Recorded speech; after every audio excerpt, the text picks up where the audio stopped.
Welcome to Going Dark, an intellectual dark web podcast. I'm Scott. I'm Jack. And I'm Peter. So in today's episode, we wanted to talk about the culture war. And specifically, I wanted to start with the question of what's the current state of the culture war? Is the culture war waxing? Is it waning? Or is it a stalemate? And so I was wondering if you guys had any thoughts on this question. Yeah, I would say it's a good question. I think the culture war, it's raging on right now, like it's still taking place, but it's in a sort of latency period. And I think that's because we're sort of in somewhat of an in-between phase in terms of the presidential elections. I think that the 2016 election really set the whole thing on fire for a little bit and escalated it in a number of ways. Right after the 2016 election, we saw an explosion in campus activism. That's when we saw a lot of the free speech issues coming up on college campuses. I think we'll see that again after the 2020 election, regardless of the result. And I also think that the next big moment, the next big collective experience for Americans at least, will be the result of the Democratic primary in 2020. I think that whether Joe Biden or Elizabeth Warren is the nominee will really inform a little bit about what exactly is going on. I sort of view a Warren victory as a victory for the more woke side and a Biden victory as kind of a sign that even a lot of Democrats want something a little bit more normal. But yeah, I think that another reason we're sort of in a bit of a latency period is that a lot of IDW figures who were the target of a lot of the ire of woke supremacists, they're also in a bit of a latency period. Somebody like Jordan Peterson, he owned the year 2018, and as a result, Right. More hit pieces were written about him, and more commentary was done in his defense or against him than one could possibly imagine. There was just so much commentary around Peterson in 2018, a little bit less in 2019, and I don't think that anyone has kind of filled that void in 2019.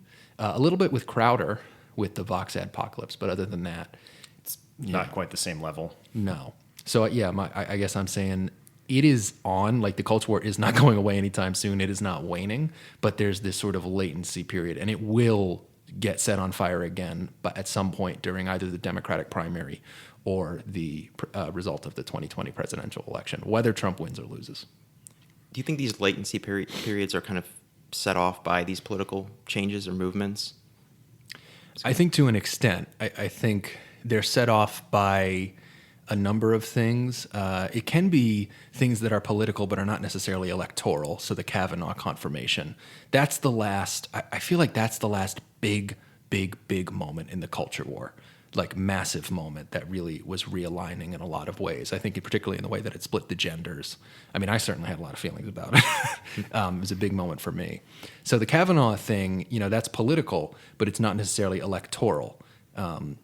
So I think that political moments are moments that everyone kind of pays attention to, whereas pop culture is usually a little more siloed. So like when The Last Jedi came out and people thought there were like social justice aspects, well, not everybody cares about Star Wars or even cares about movies. Whereas with politics, everybody feels, I think, a little bit of a duty to pay at least some attention, especially in a very politicized era, especially younger people who are just a more politicized generation.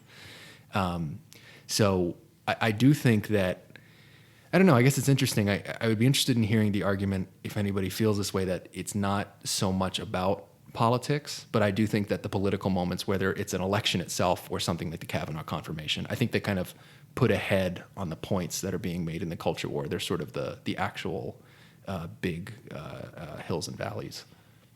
It's a difficult question. I think it's always brewing, underneath every situation. Whatever culture war it might be happening at the time. The political is a very how shall I say, visible, as you were saying, and recognizable moment. But I don't think those moments define the culture. It's just they feed into it. So, I mean, what do you think in terms of the status of the culture war? Like, are we kind of the same opinion that my theory is correct, or is anybody kind of... I definitely would argue against anyone who says it's waning. I mean, it is not waning. It is not going away anytime soon.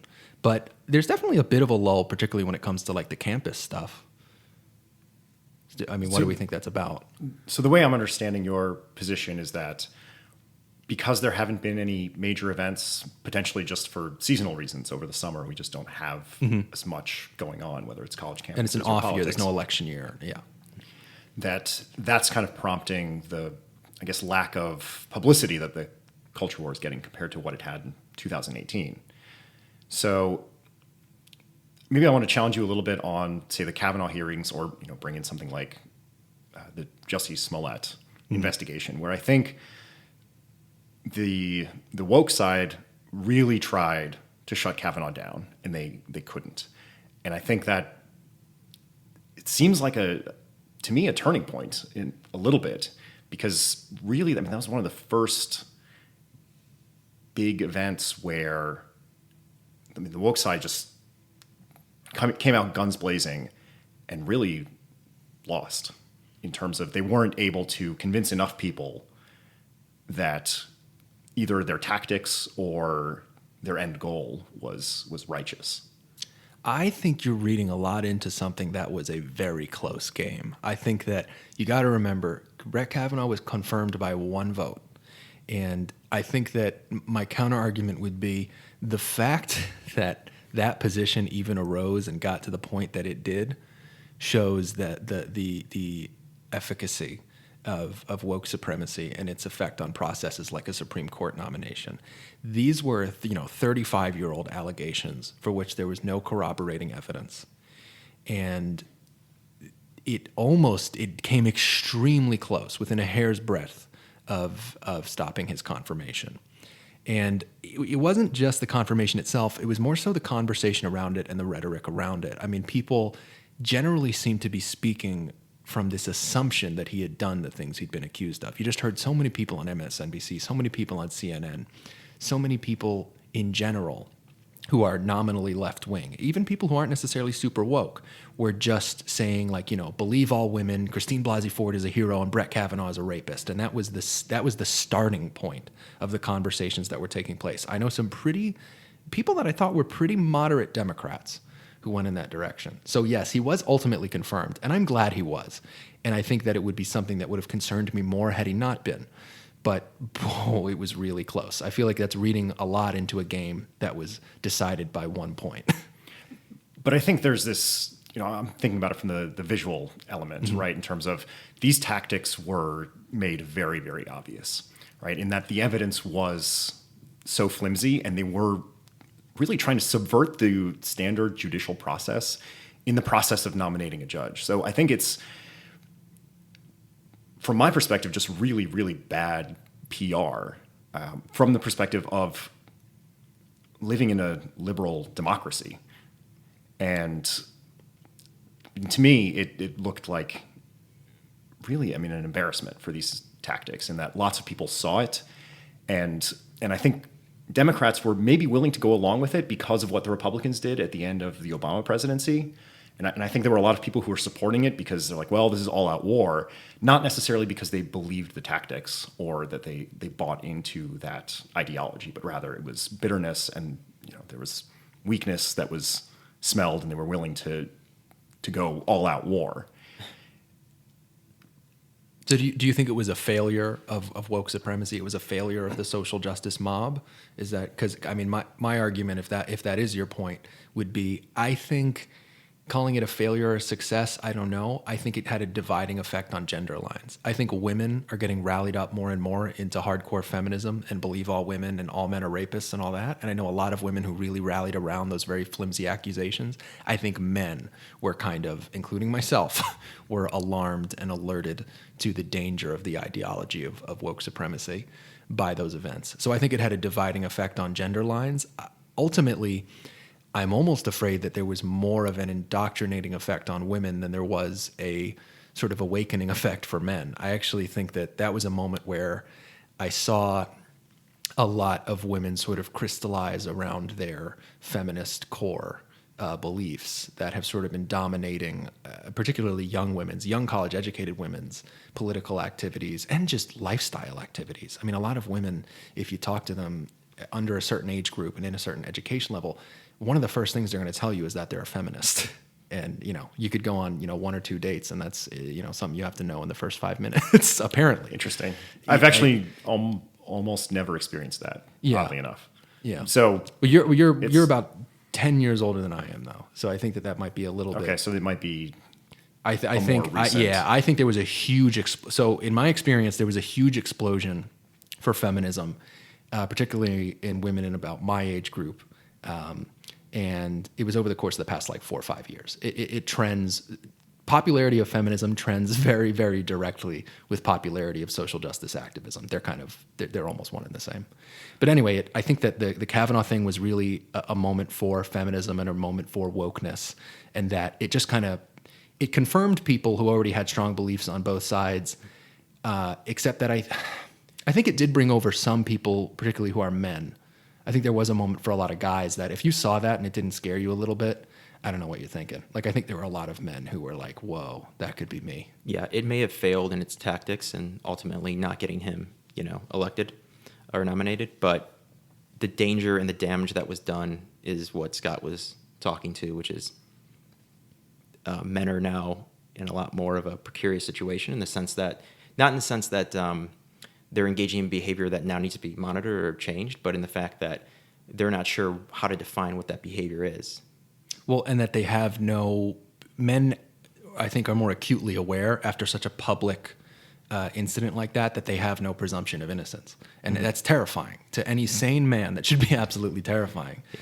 And I think that, look, one of the results of that, yes, Brett Kavanaugh became a Supreme Court justice. Christine Blasey Ford is now a national hero to, 60% of the population or whatever. It's like everyone who's nominally left wing says that this is the bravest, most amazing woman on the planet, even though there's a distinct possibility that she falsely accused a man of an attempted rape. And if you ask me, based on the available evidence, I actually think that is the case. That's just my personal opinion, but people don't even hedge like that. They just say, she's so brave, she gets to be on the cover of all these magazines, and when she's venerated as the bravest, most important person in the world. There were all these "we are all Christine Blasey Ford" comments, but you didn't see as many "we are all Brett Kavanaugh" comments, and I think that's because of what's acceptable in the Overton window. And I think that the needle was moved to where there's a lot of enthusiasm amongst young liberal women, particularly people who are hardcore feminists, in saying "believe all women." And that the enthusiasm amongst men for defending this is a little embarrassing, but I'm forgetting whether it's Fourth or Fifth Amendment rights, but it's one of the two. In terms of due process, yes. Should scrub up on my Constitution. But anyway, the enthusiasm around advocating for those, it's there, and I think that some people were awakened to it by the Kavanaugh situation, but it was muted in a way that I found very disturbing. There weren't a lot of commentators who really were able to go off and say, this is ridiculous, and we need to defend the presumption of innocence. One of the few people who did was Ben Shapiro. He was my spirit animal through that whole thing. He was like he was really the only person I can remember. Him and I guess Stephen Crowder. So that was a moment where, as somebody who's usually been pretty close to the center politically, I really appreciated a lot of hardcore conservatives because they were the only ones who were calling it like it is. Everyone else was hedging. I think even people who knew there was a problem were afraid to speak out against what this woman was doing and the lack of evidence. And I think that there's a general sheen of like, do not criticize these women even if their stories sound ridiculous. And that makes me think that there's this bias that was not necessarily a defeat for the wokeness. Yeah, and when you talk about a culture war, part of a war is making sacrifices. And the scary part of this is they were kind of sacrificing a foundational constitutional principle in due process to wage a war for believing women and not nominating a Supreme Court justice that would have been, I guess, regressive. Oh, and the funny thing is that sacrifice that they make, I like the use of the term sacrifice because it actually can come back to bite them. They are sacrificing something that they also need. And what I mean by that is men who are left of center or who are feminist or whatever, they can be affected by this. Look at somebody like Andy Signor. He's a YouTube creator. He was one of the biggest YouTube creators. He had a channel called Screen Junkies. It turns out he was falsely accused. He proved it with text messages recently. He proved that he was completely falsely accused of some very gross sexual impropriety. And he completely lost his brand. His life was really ruined. He's just now starting to rebuild. There was another guy recently named Pro Jared, but I want to focus on Andy Signor because here's the funny thing about Andy Signor: super hardcore feminist, super hardcore left-wing feminist social justice guy. Now his views have probably changed a little bit. I get the feeling from watching his newer videos or his video where he kind of extols the proof of his innocence that maybe his views have changed a little bit. But the sacrifice, there's this almost cutting off your hand to spite your face thing where it's like, fuck the presumption of innocence. because we need to take down these conservative men like Brett Kavanaugh. And when a liberal man does that, I laugh because look at Justin Fairfax in Virginia. I think he's suing the lawyers of a woman who accused him of sexual assault. He's the lieutenant governor of Virginia, and he almost had to resign over sexual assault allegations, which may or may not be true, but which he's claiming are false. But the most funny thing about it is that he is a liberal Democrat, and he probably is big on, believe all women, all of that. There are more cases of this, of men who are strongly feminist, left of center, falling a victim to the Me Too stuff. But I think from my perspective, I see, maybe 2018, there were a lot of conversations surrounding free speech. And I think the IDW-minded folks pretty much won that battle in terms of not getting canceled, in terms of kind of reaffirming society's belief and support of free speech. And so I kind of wonder, are the Kavanaugh hearings creating that conversation now around the right of due process? And sort of we're making our way through the Bill of Rights in terms of going back and reaffirming some of these really fundamental rights that have been under attack. Yeah, what you said about 2018 and 2017, there were all these conversations about freedom of speech, and I think there definitely was a conversation about due process in between the start of the Me Too movement to now, and the Kavanaugh confirmation being a big part of that. But then I guess I'm kind of wondering right now, though, just like what is the conversation in 2019 that has kind of been being had in the culture war space? And I'm not sure exactly what it is. Well, I think this is also why I brought up the Jussie Smollett example. Right. Where, that's a big example of due process, or maybe just failures of the judiciary. Well, you know what I think it is? And I'm glad you brought up Jussie Smollett. I think the conversation that we might be having in 2019 is about the prevalence. I think we might actually be kind of getting to the core of woke supremacy, and it could be a good sign, because I ultimately think that if you want to, destroy it, if you want to limit its influence, you have to attack the core of woke supremacy, which is the conspiracy theory that America is a horrible, sexist, racist place. And the conversation that we seem to be having, and Jussie Smollett is connected to this, is about the actual prevalence and threat that is posed by white supremacy and misogyny in the United States, as well as homophobia, amongst other things. But the main thing is racism and a bit of sexism as well. Jussie Smollett was a moment where I think a lot of people had to question their assumptions about the likelihood of a story like his being true, because it was clearly false. Right. He clearly made it up. I'm not even going to say allegedly. Sue your heart out like I do. He's clearly lying. And I think that was a moment where a lot of people were taking part in this conversation about so this didn't actually happen. How often does something like this happen? And then you had, I'm sorry, I can't remember the name of the author, but somebody wrote a book about fake hate crimes, about how 1/3 of all hate crimes that are reported turn out to be hoaxes. It's a huge proportion. It's like 1/3 to 50% are proven to be hoaxes. Who even knows what the real number is? And then another situation like that was the Covington school children, the Catholic school children, was everyone makes this assumption, they're attacking this Native American man, these douchey little white kids. And then it turns out that's not the case. Again, people are questioning, are these white kids really, is this really a thing that happens, or is it just the framing? And then, you saw Tucker Carlson, I think it was after one of the shootings, so kind of a gutsy call on his part. But Tucker Carlson, after one of the shootings, went on his show and was like, let's talk about how the number of KKK people in the United States could fit inside of a football field. It's not, or a college football field. And I think I'm seeing a lot of conversation about that, and I'm seeing woke people working really hard on affirming the idea. It seems like they're almost a little insecure about it now, this idea. I think people are kind of coming around to the idea that maybe white supremacy and sexism and misogyny aren't as big of an influence as they are. And I think that woke people are getting very insecure about that. And you can see them sort of flailing, trying to defend this conspiracy theory. Or expanding what qualifies as exactly, white supremacy or misogyny or racism.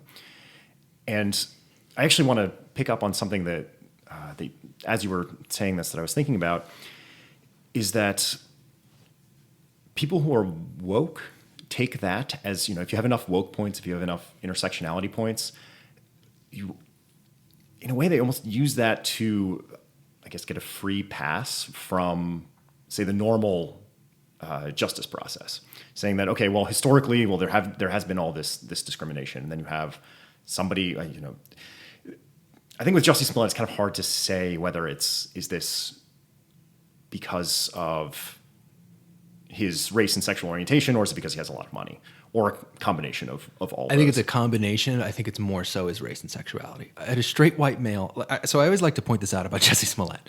Let's do a 1-to-1 comparison with Jussie Smollett, and say, pretty much take the exact scenario that he played out, that he pretended he was a victim of, and just reverse his race and sexual orientation. So what you'd have in that situation, if I remember the facts correctly, is a famous celebrity who is a straight white male who is, let's say, more conservative than liberal. So somebody like Tim Allen.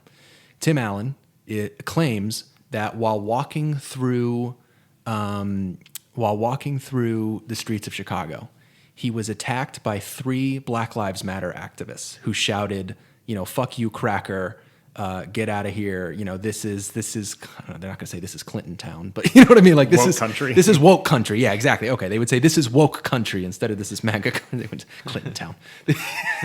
They would say right. So you've got Tim Allen. He's saying like, yeah, three black guys came up and beat the shit out of me, and they called me cracker, and they fucking they tried to kill me, and they said all this racist shit, and they said this is woke country.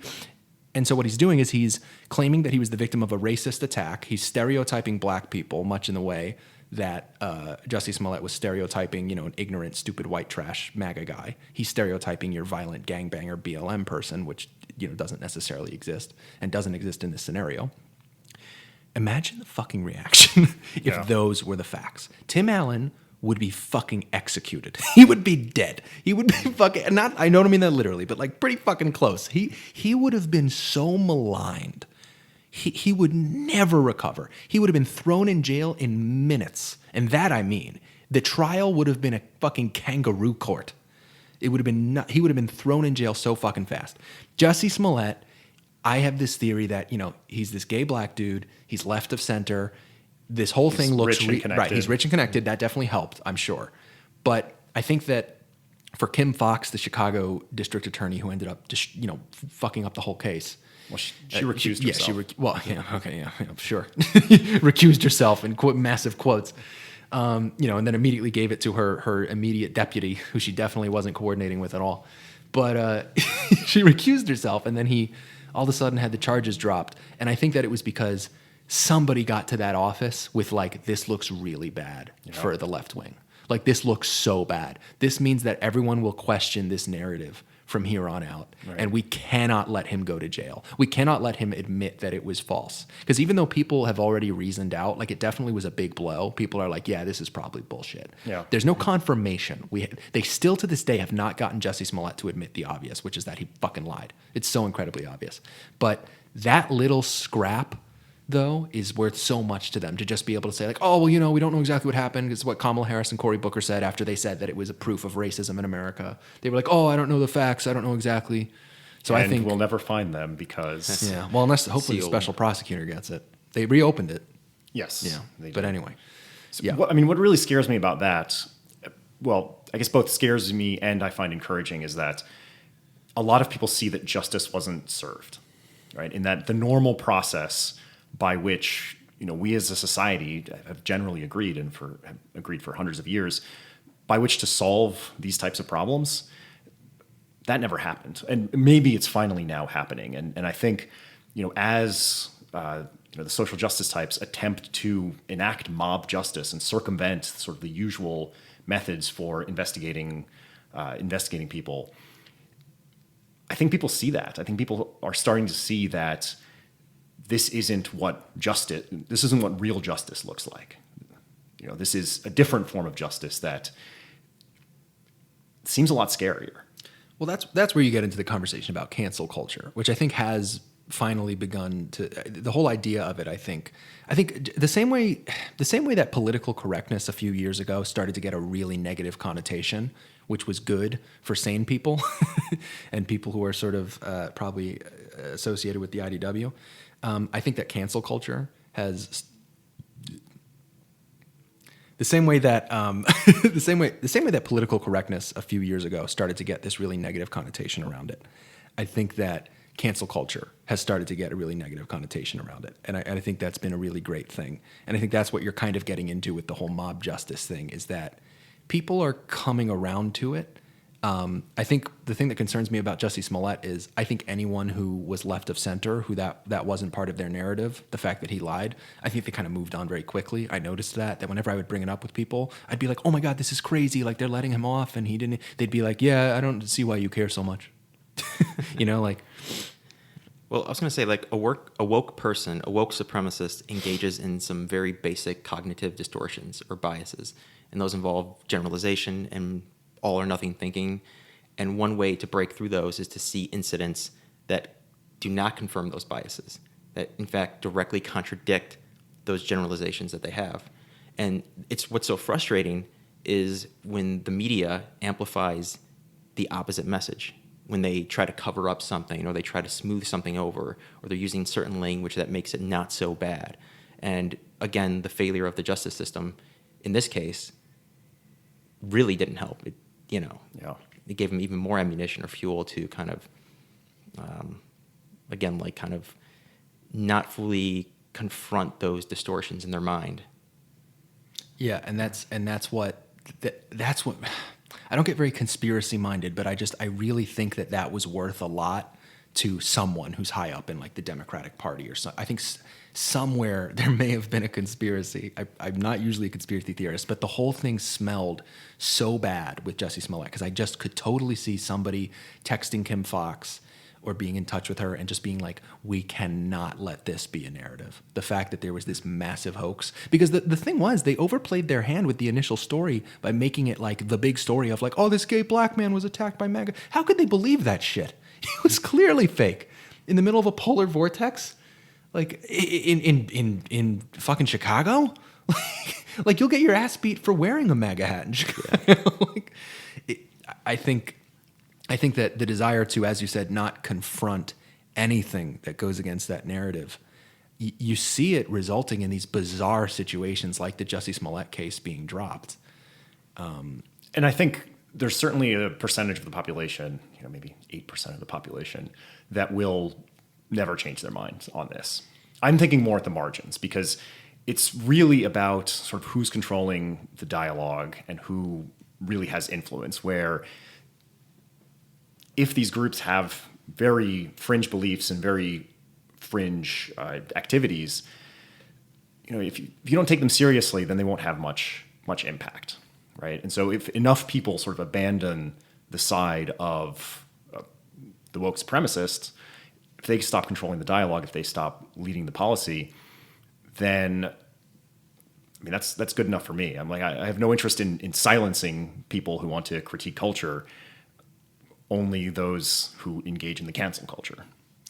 Yeah, but I feel like I see them growing in influence. I don't know if I see people apostatizing from the woke crowd as much. You see a few people doing it. You see a few people saying like, oh, I don't know if I should be a part of this. I don't know if I want to be a part of the left or whatever. I see a lot of people, particularly in the media class and in the sort of political class, that are just taking it hook, line, and sinker. And a lot of these people are in powerful positions. We see it in academia. I don't know.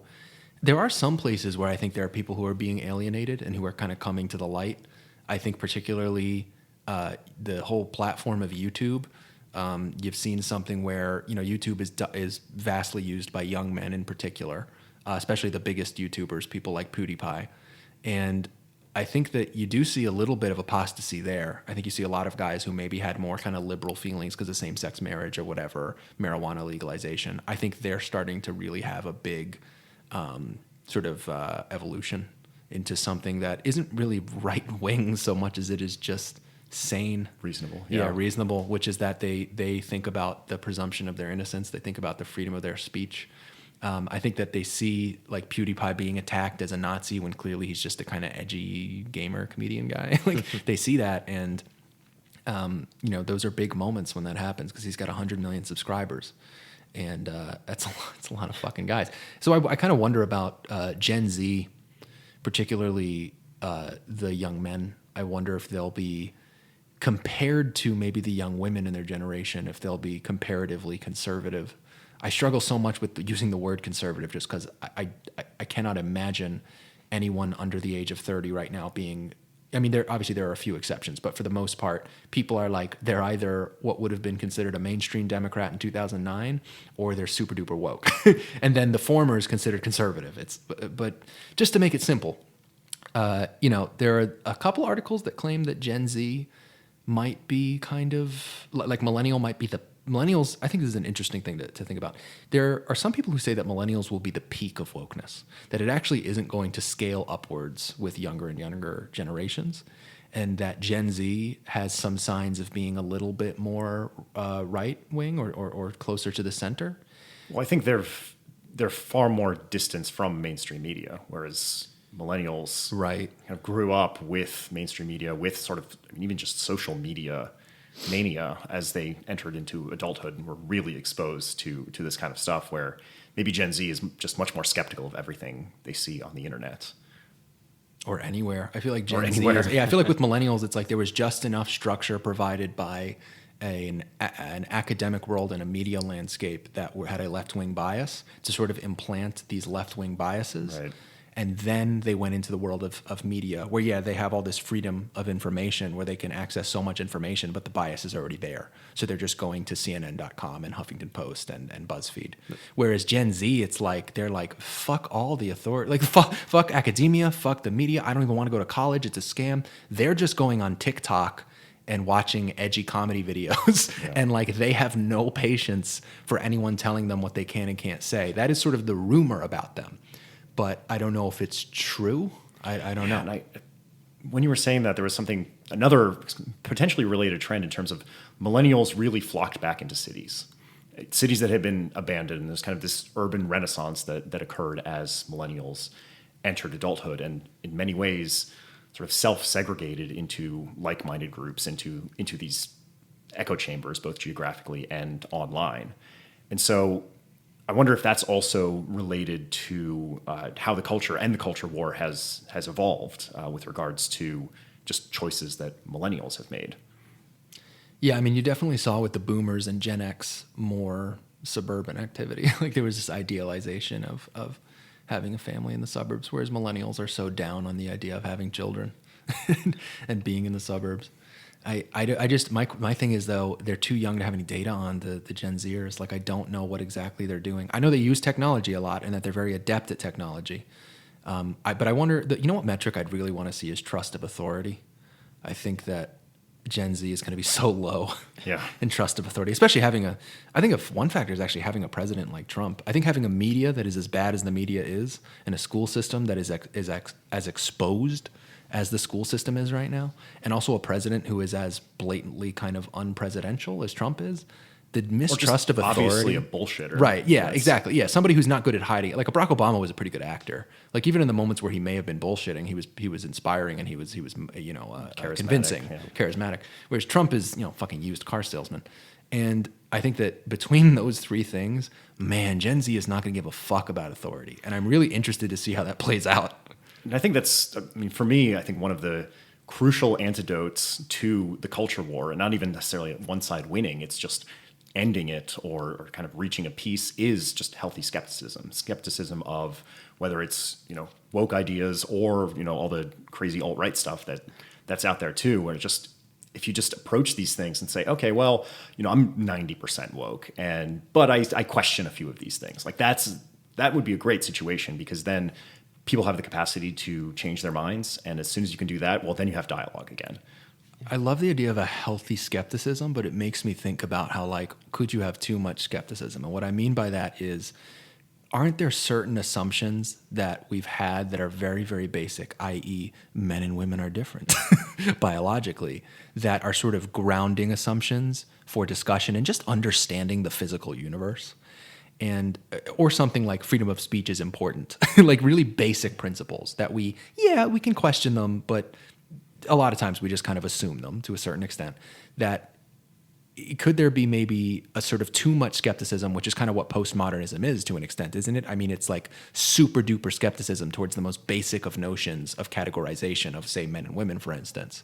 Although I don't know, I guess that you could have a healthy skepticism, right? So I don't think it's that's necessary. exactly why I Right. So couched yeah. Healthy. That prefix is important because it's like a healthy skepticism of the gender binary is to say that maybe a man can be more feminine and there's nothing wrong with that, and a woman can be more masculine and there's nothing wrong with that. But then I think you get the unhealthy skepticism, which is denying the facts, which is saying that a man is a woman and a woman is a man. So yeah, I think that whether Gen Z can strike that balance is yet to be seen. I think millennials, unfortunately, the jury might be kind of out on my generation, which is that we are just so skeptical of the most basic of assumptions that we've kind of created just this nihilist hellhole for millennials where like they don't even know if they're a man or a woman. Like they're really fucking confused about every little thing. And they all think that they're depressed and that they're fucking... they all think they're victims of various. They all think they're generational victims when in reality, it's a lot better to grow up now than it was to grow up in the 50s. If you really look back, you'll actually find that in terms of what people have access to and the opportunities. I'm really curious about Gen Z, if they can strike what you kind of described, Peter, as like this perfect balance of skepticism, but healthy skepticism of all things. So maybe to take it in a almost completely different direction, as you were speaking, a lot of that resonated with me in terms of just conversations that I have with millennials. And so I wonder, okay, maybe You're the millennial... a millennial. You're just an older millennial. Yeah. maybe the problem with millennials isn't the skepticism, because I think there is a lot of very radical skepticism, just embedded in postmodernism and sort of the culture that we've grown up in. But one thing that I think is really lacking, and this gets back to Jordan Peterson, is gratitude and compassion. And that's what I don't see. And whenever I have conversations with people who make these very radical claims and who think that society, patriarchy needs to be torn down and all that, I'm like, well, what are you grateful for? Like, who do you feel compassionate towards? And compassion, they say they're compassionate towards marginalized groups. That's there, right? Well, I think, the point is you need to be compassionate toward everyone suffering and sort of recognize the humanity in that Trump supporter. Right? Like, what did they go through living in Peoria and losing their job and now having, part-time work at minimum wage? Recognizing that is a reality for millions and millions of people, and recognizing that actually, there are legitimate grievances and they're potentially lashing out in very harsh and in very harsh ways, but still recognizing that they're humans and that they need compassion. So, yeah, maybe Gen Z will have hopefully a healthy skepticism, but yeah, maybe more skepticism isn't the answer for millennials. I think younger generations are always going to be steeped in that emotional reasoning from the outset, and they're going to have that natural anti-authority bent to them, or skepticism. And a lack of gratitude. And a lack of gratitude, oftentimes, not always, but there's always a few exceptions like myself. But I think they start at that place, and that's a good point you're making, Peter, is that's the way in, is through the emotional angle of to say, look at this person from this opposite point of view, or this opposite, political point of view, and look at their heart and look at the kind of emotional struggles that they've been through.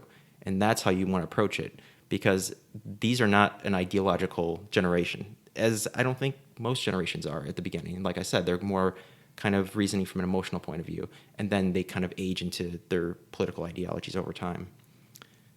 Yeah, I think we've seen the millennials kind of reach maturity, though. I think that right now we're living through the influence of older millennials and younger millennials at the same. Like, millennials are really dominating the media landscape. Okay, so millennials right now at their oldest are in like their late 30s, and at their youngest are in like their mid 20s. So right now, it's people like 25 to 37, like 25 to 40 who are millennial. And that's a pretty good chunk of the media landscape. It's actually becoming a relatively big chunk of certainly the Democratic Party electorate, and even the Democratic Party leadership. You have somebody like Alexandria Ocasio-Cortez, very prominent millennial politician, probably the most prominent.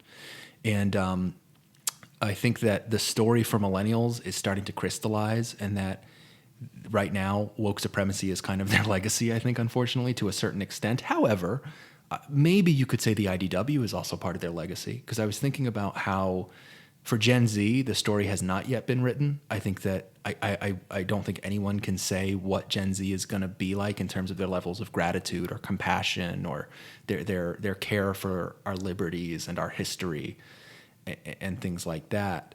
But I think that what I wonder about with the Gen Z is like, could the IDW be the thing that maybe instills in Gen Z some of these positive qualities? Like Jordan Peterson has a huge influence on Gen Z. I think he might actually have a little bit more of an influence on Gen Z than the millennials. He has a very young audience, like very, very young. A lot of his audience are like 17, 18 years old, and that's Gen Z. That's not millennial. So I think that maybe the IDW is actually going to implant just enough of a seed of things like gratitude and thoughtfulness and care for liberty and our history and our principles as a society, to the point where Gen Z, like, yeah, they'll have some wacky traits for sure, especially with all the technology. It's going to fuck them up a little bit. But I think somebody like Peterson in particular jumps out as somebody who might ground them in something, like give them a love of civility. I think the IDW could do that. I think the intellectual, like, if you saw name recognition rates amongst generations for intellectual dark web, like what percentage of each, age cohort, I think the highest would probably be Gen Z. I mean, the younger, the more likely you are to be familiar with the ideas. And so you might see the IDW have a really positive influence on Gen Z, but it's yet to be seen. Like, you know what I would say right now? I would say the culture war is the battle for the souls of Gen Z. I think the culture war is the battle for the souls of Gen Z. I think that right now the baby boomers and the silent generation are propping up, what's left of the right wing. I think that Gen X and millennials are really fueling left-wing activism, and that the culture war is battling over this new generation and their souls. And it's the IDW versus woke supremacy. And we're going to see what happens. I'm not even,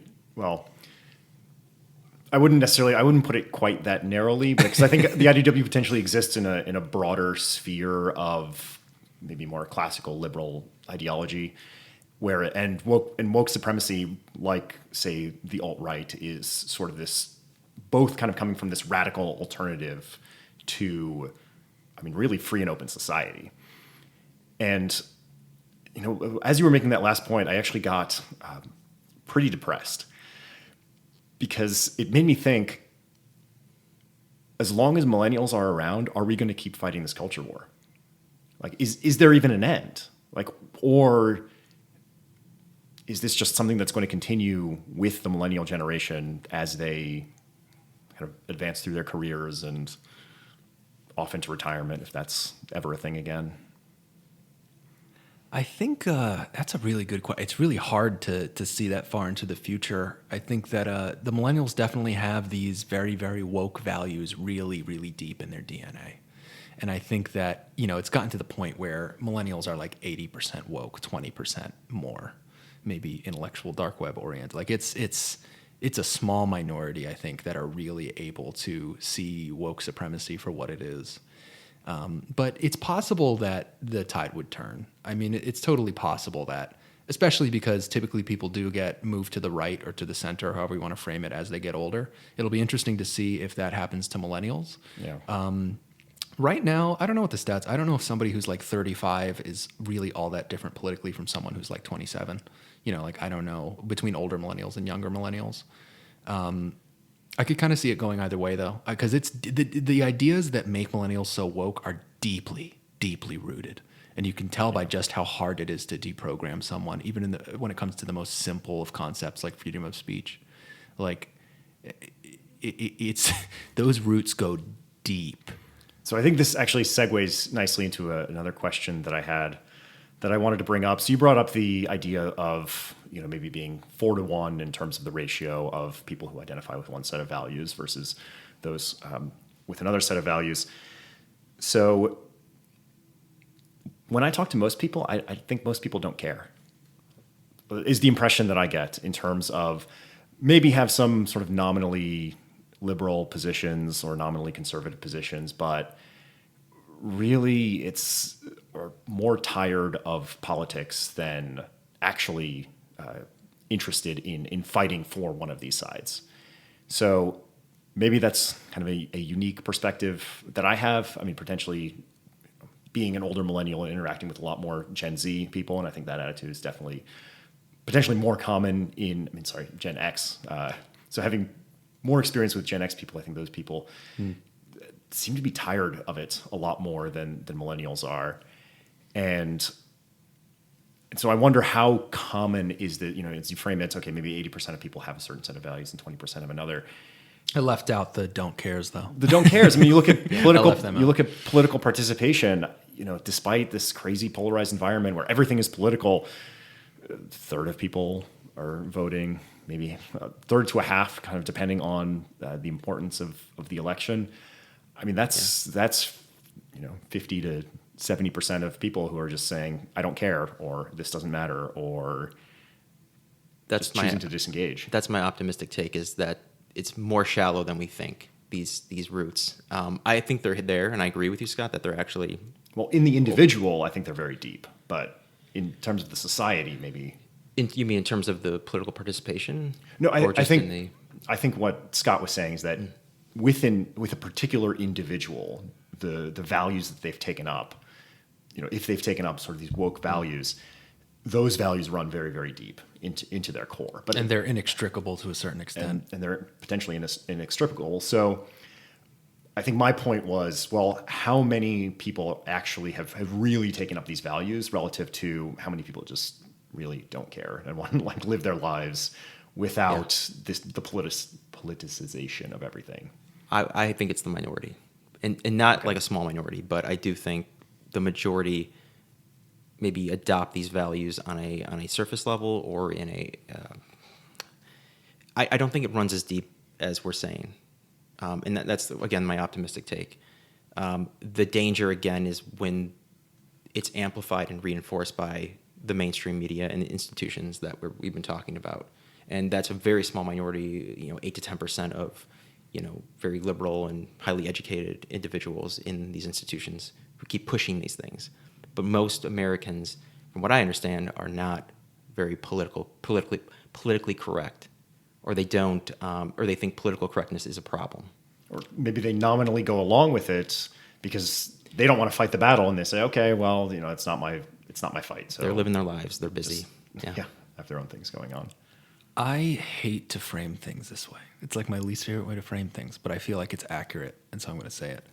It's men and women again. I think that and also I'm going to do age. So, Peter, if the people you're talking to, if they're more like, older millennial / younger Gen X, and a lot of them are men, and if they're not particularly highly educated, then it would make a lot of sense that a lot of them aren't interested in political correctness or aren't interested in politics in general. They're more disengaged.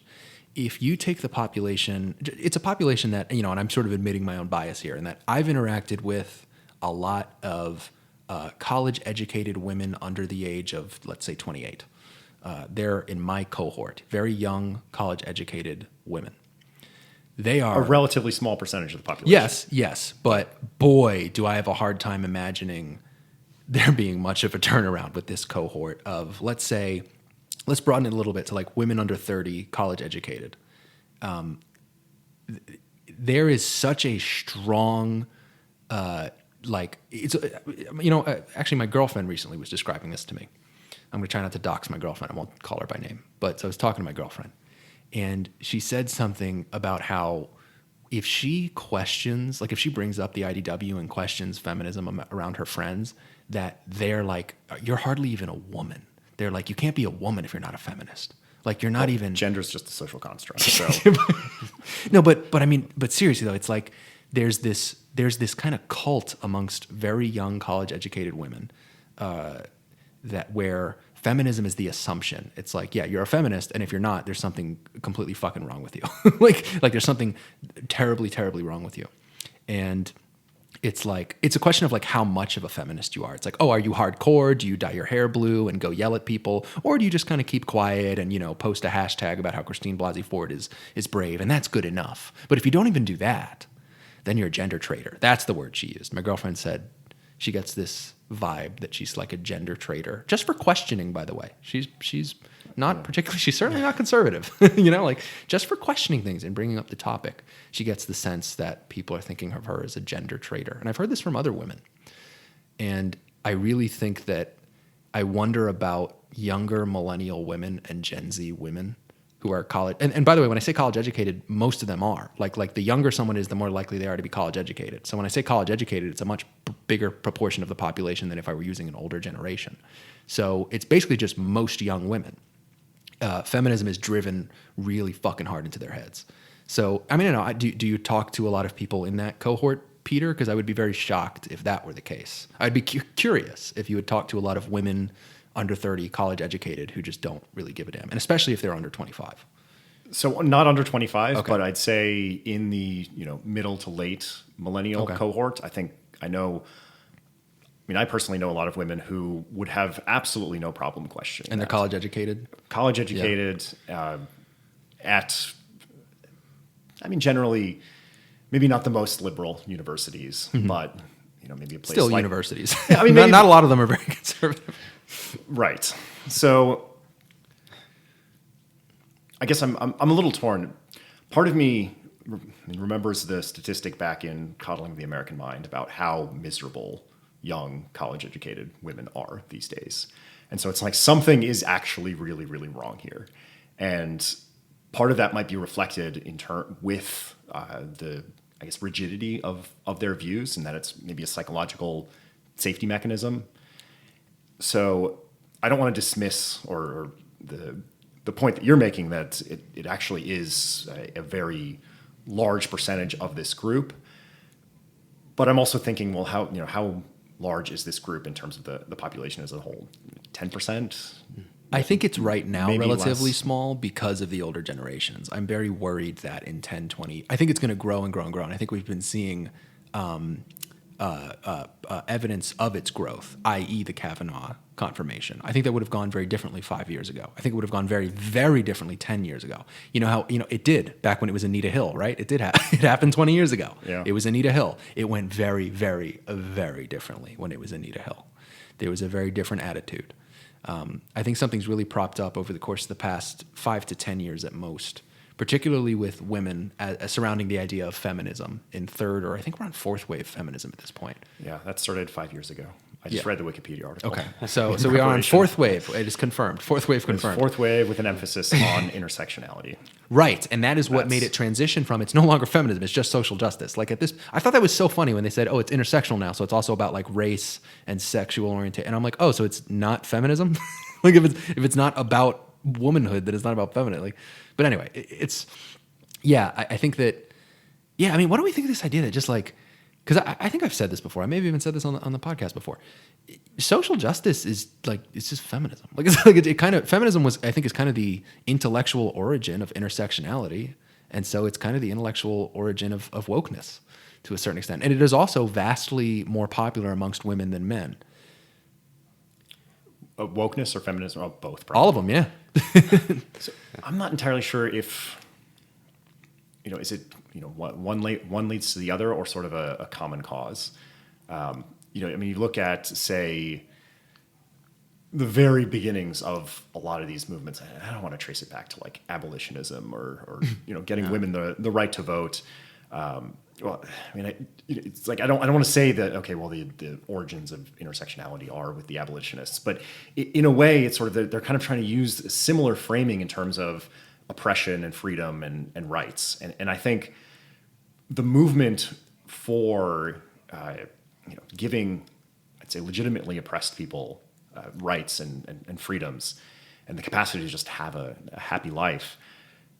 I think that has a really positive historical arc to it in terms of Western liberal societies were really the ones who gave these freedoms. I guess you can add Christian on top of that.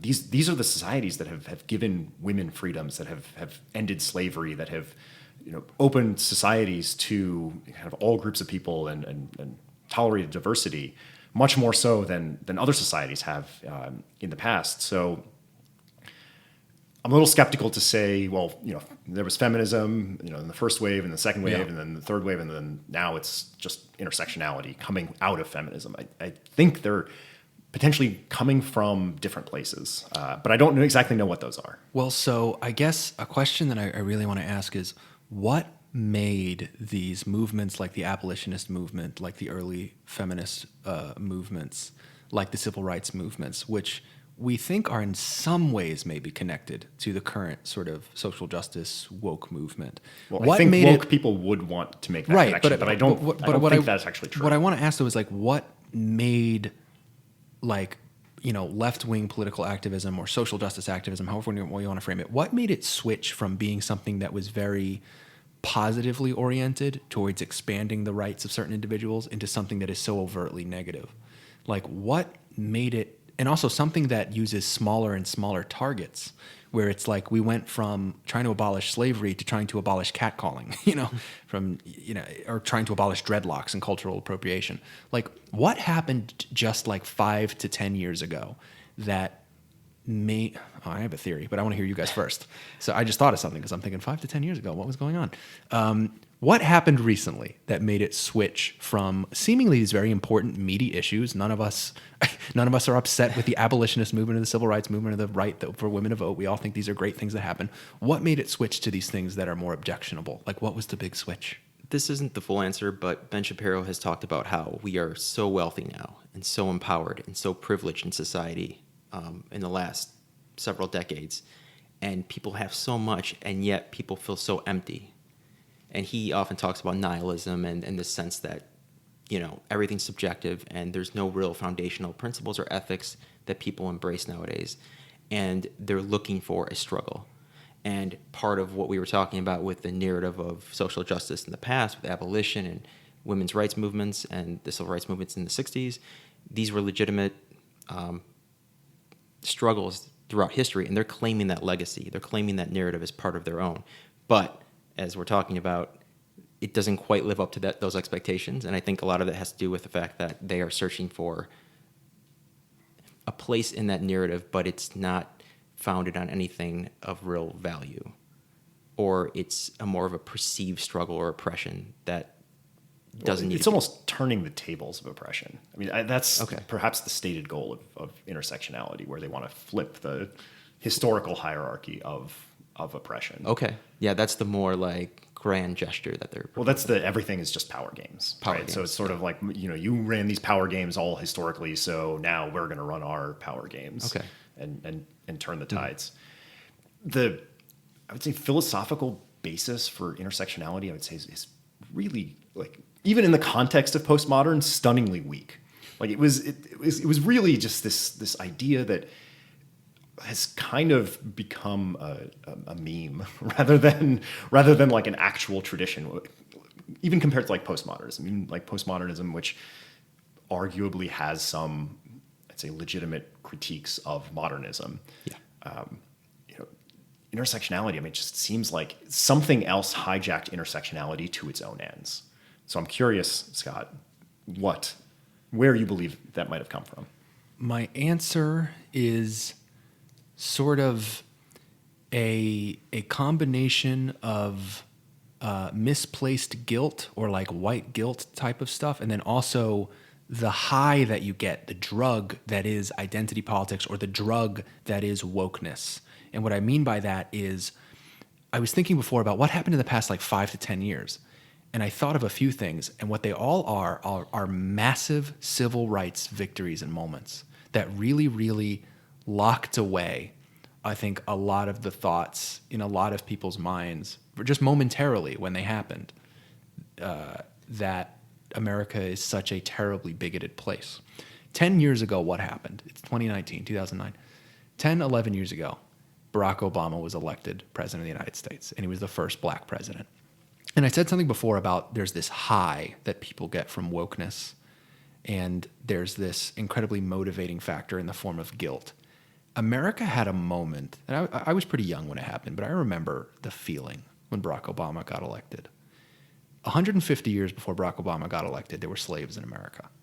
The fact that we went from having slavery to having a black president elected by a strong majority, it was not close. Overwhelmingly elected, twice eventually, we didn't know at the time, but elected initially. The fact that we did that in the span of 150 years is so incredible when you think about how long things typically take over the span of human history, getting rid of that kind of prejudice and that kind of bigotry and that kind of evil institution, something like slavery, to the point where we didn't just abolish slavery, we elected a fucking black president. Yeah. And yeah, 150 years seems like a long time. And unfortunately, there were a lot of black people who lived and died under the guise of, under the foot of racism during that time. But still, we elected a black president 150 years after the Gettysburg Address. And I think America got so high on how good that fucking felt. We were like, oh my God, we elected a black man president. Our white guilt is gone. We feel so fucking good. I remember, man. You guys remember? People were like, oh my God, we elected a black president. He's so fucking cool. Like fucking 70% approval rating. He is Jesus. Do you guys remember the cult around how amazing he was supposed to be? Like, he was supposed to be the coolest, most amazing superhero, godlike figure that was going to save the economy. He was going to save America. He was going to unite the races.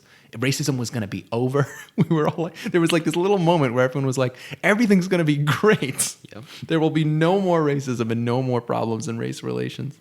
And we got so high off of that feeling. And I think that ever since that moment, we've been chasing that high.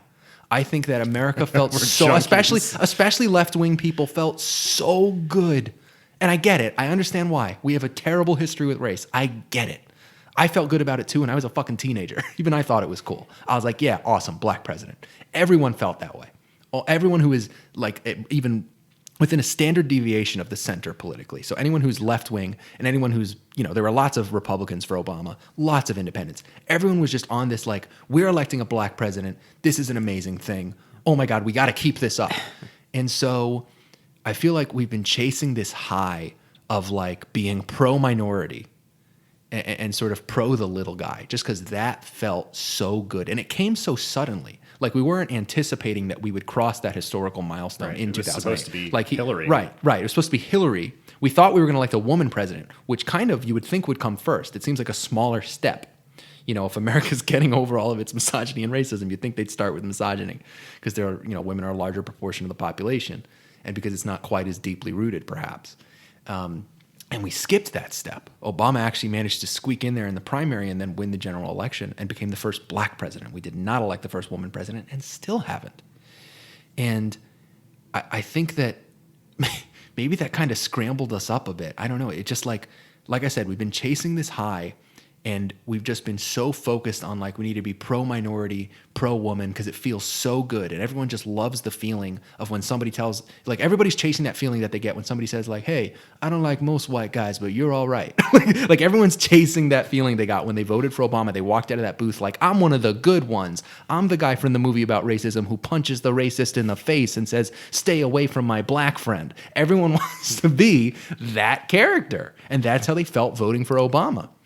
And I think that, I think I've got a good theory here, because everything kind of matches up. Before 2008, you really saw very, very little of this stuff. Everything seems to have happened since 2008. And then I think there was another big escalation around 2015. What happened in 2015? Same-sex marriage is legalized. Another huge moment where a lot of us just felt so good. I remember how I felt. I was like, fuck yeah. We did that way earlier than I thought we would. But in both of these cases, we did something a little earlier than we were expecting. And I think it fucked us up a little bit. I think society was, particularly with gay marriage, like a black president. I don't know. I'm like, I was already, like, I don't give a shit. But like same-sex marriage, it's like, I don't know if we were ready. Like, we skip all, because now we're talking about, like fucking pronouns and shit. Like the conversation just went downhill so fast from a pretty interesting question of who can get married and why and what is marriage. Valid question.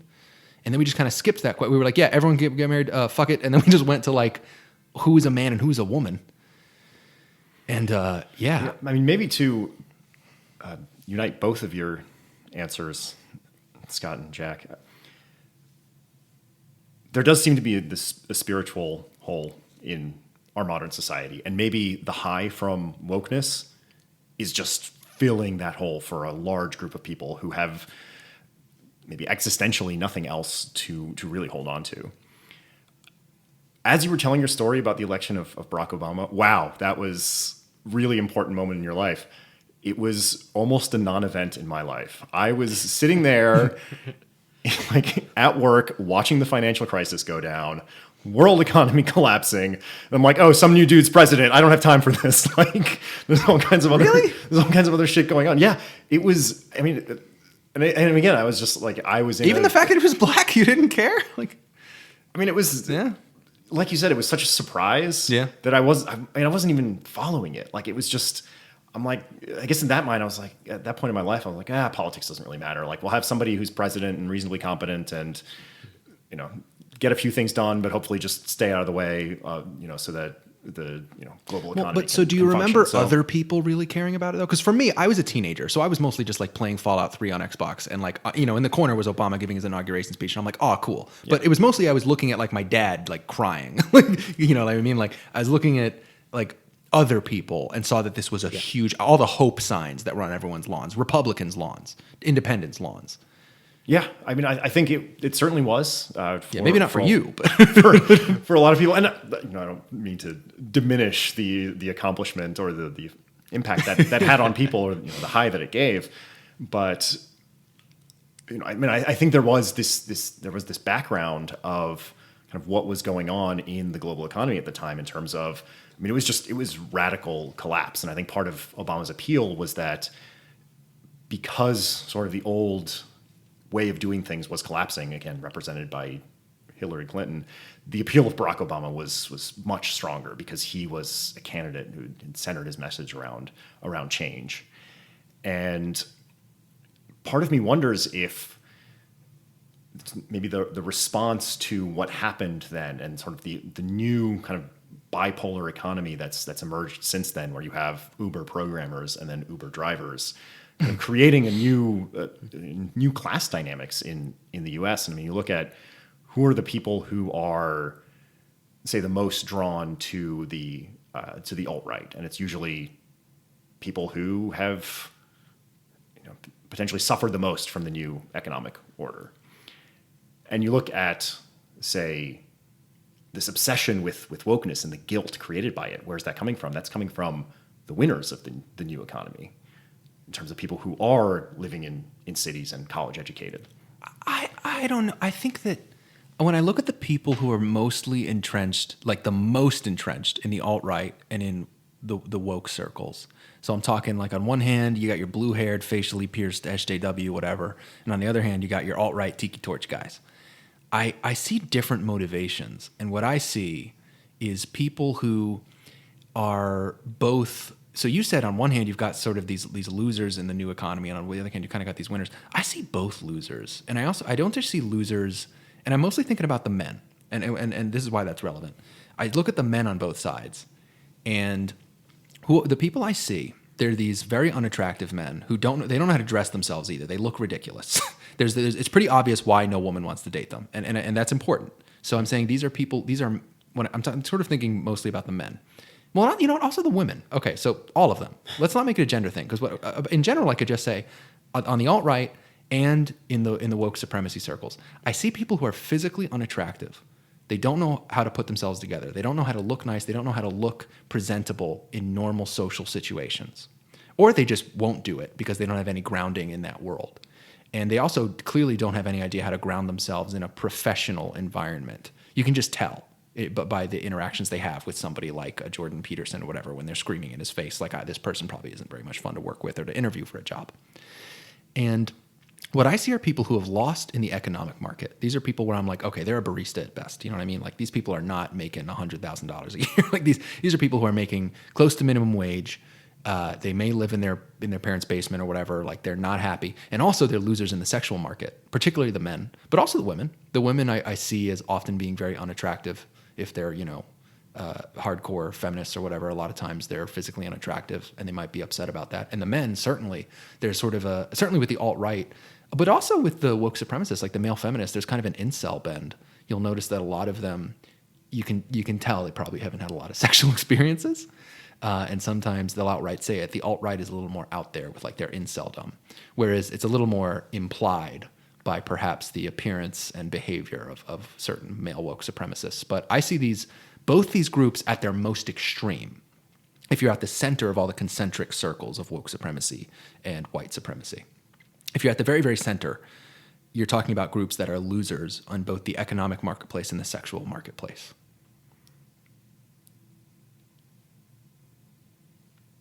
I guess I'm a little confused, because earlier you made the case that these are mostly college-educated women who are getting these values through college.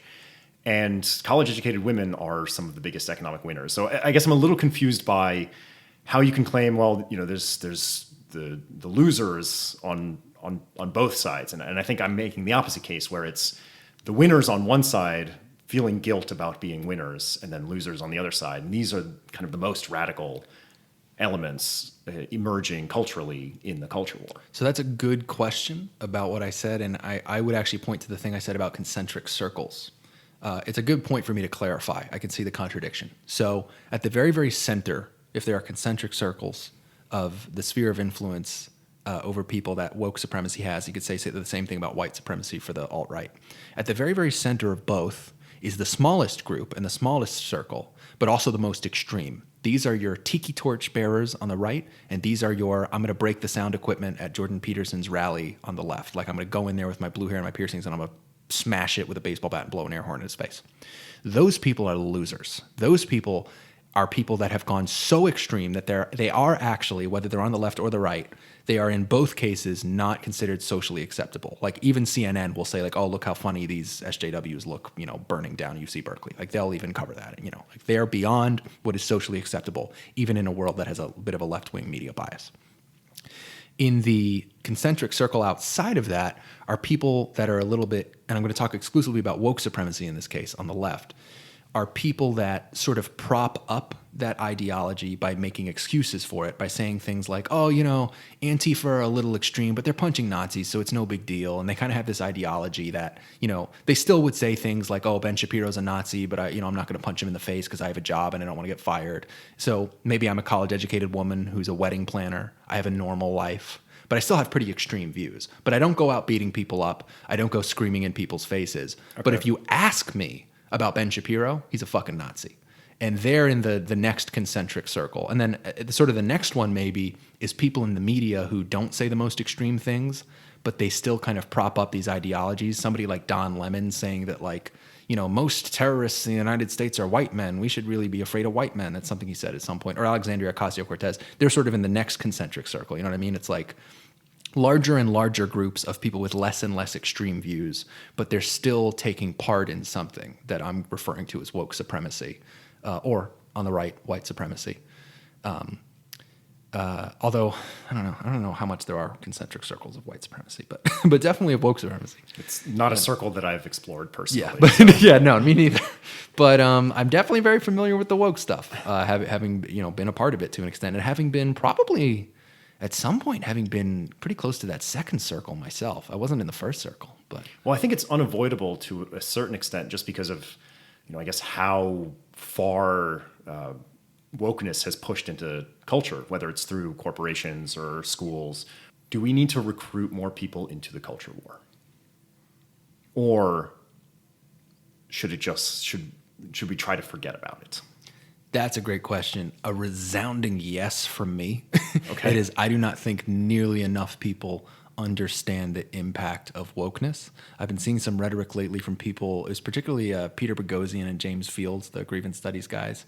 And Dave Rubin talks about this too, about how woke supremacy, and they don't use the term woke supremacy, they just kind of say wokeness or whatever, but woke supremacy are like the biggest threats to Western society as in sort of ideological contagion, as a sort of conspiracy theory, that these are things that have the power to completely collapse our society. And I also am in that camp at this point.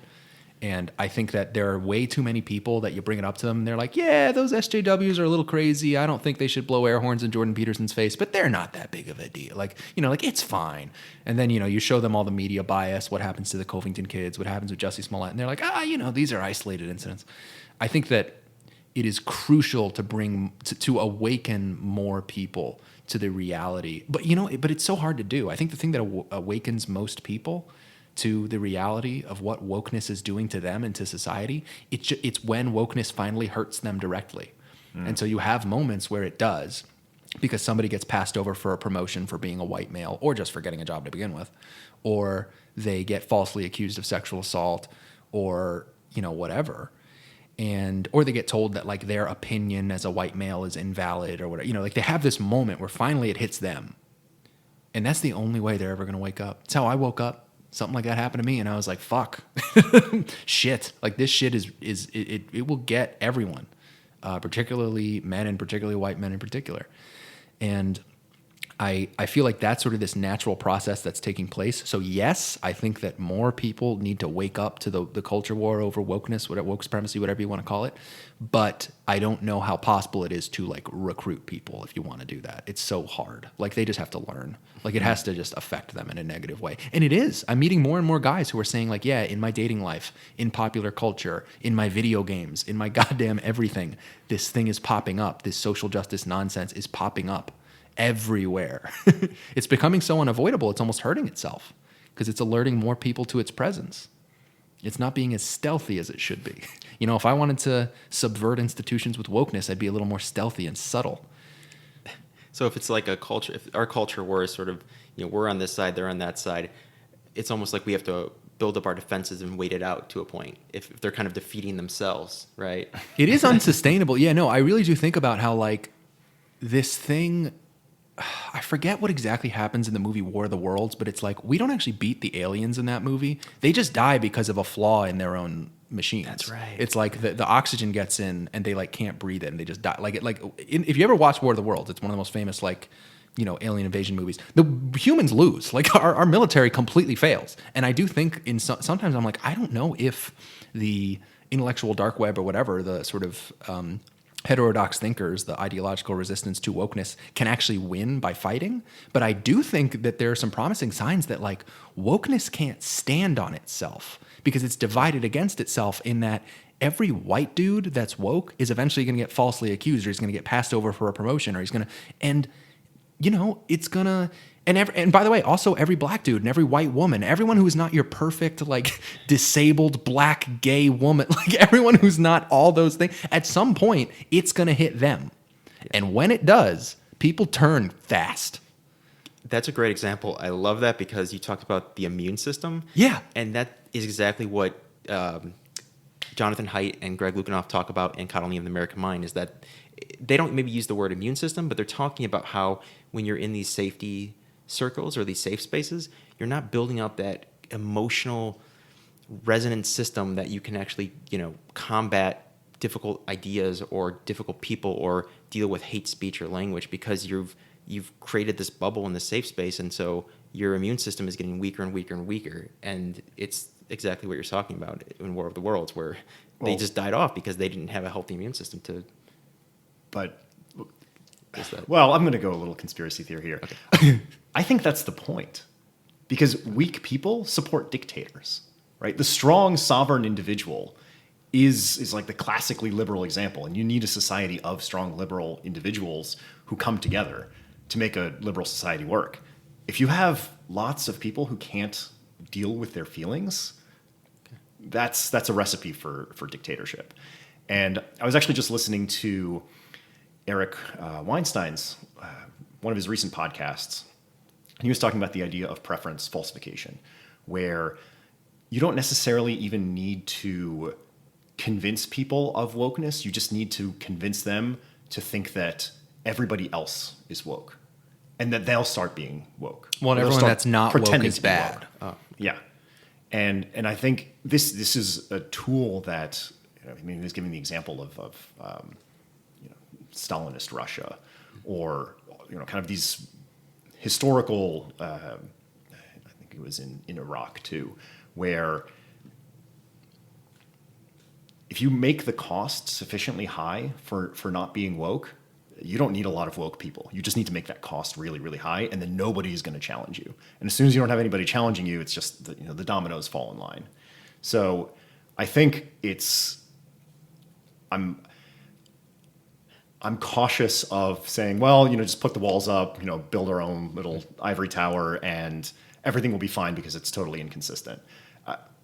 I'm very worried about that argument, because I think it is a path toward one style of dictatorship, and I think we can't just say retreat amongst ourselves. I think there needs to be some sort of activism or attempt at really making people question their own beliefs. I agree. So if you're going to reframe the culture war, then if we're not exactly battling the individuals who have now become weakened, right, over time, are we battling the people that are propagating that message, people in political power, or are we trying to offer something on our side to say, we have a defense up, but we also have a way over to this side? And both. So we need to propose. I agree that we should be out there. Like, we shouldn't just expect that wokeness won't be able to stand. That the pillars of wokeness won't be able to stand because they're divided against themselves.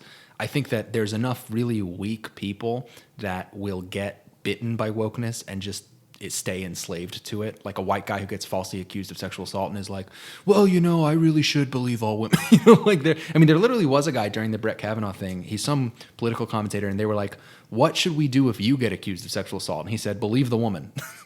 It's fucking weird, right? So there's enough people like that, I think, that maybe the theory that it'll just kind of collapse in on itself isn't necessarily true, and we do need to fight it. But you brought up something interesting, which is we can't just fight wokeness. We need to present an alternative, and I think that the really brilliant crystallizing moment for the IDW, for the heterodox resistance to woke supremacy, was the rise of Jordan B. Peterson.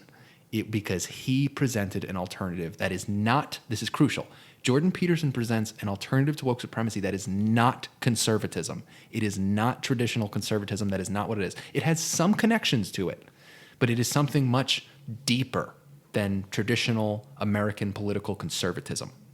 It is something much broader, much deeper, and just bigger in general, and more intricate and more appealing, particularly to younger people.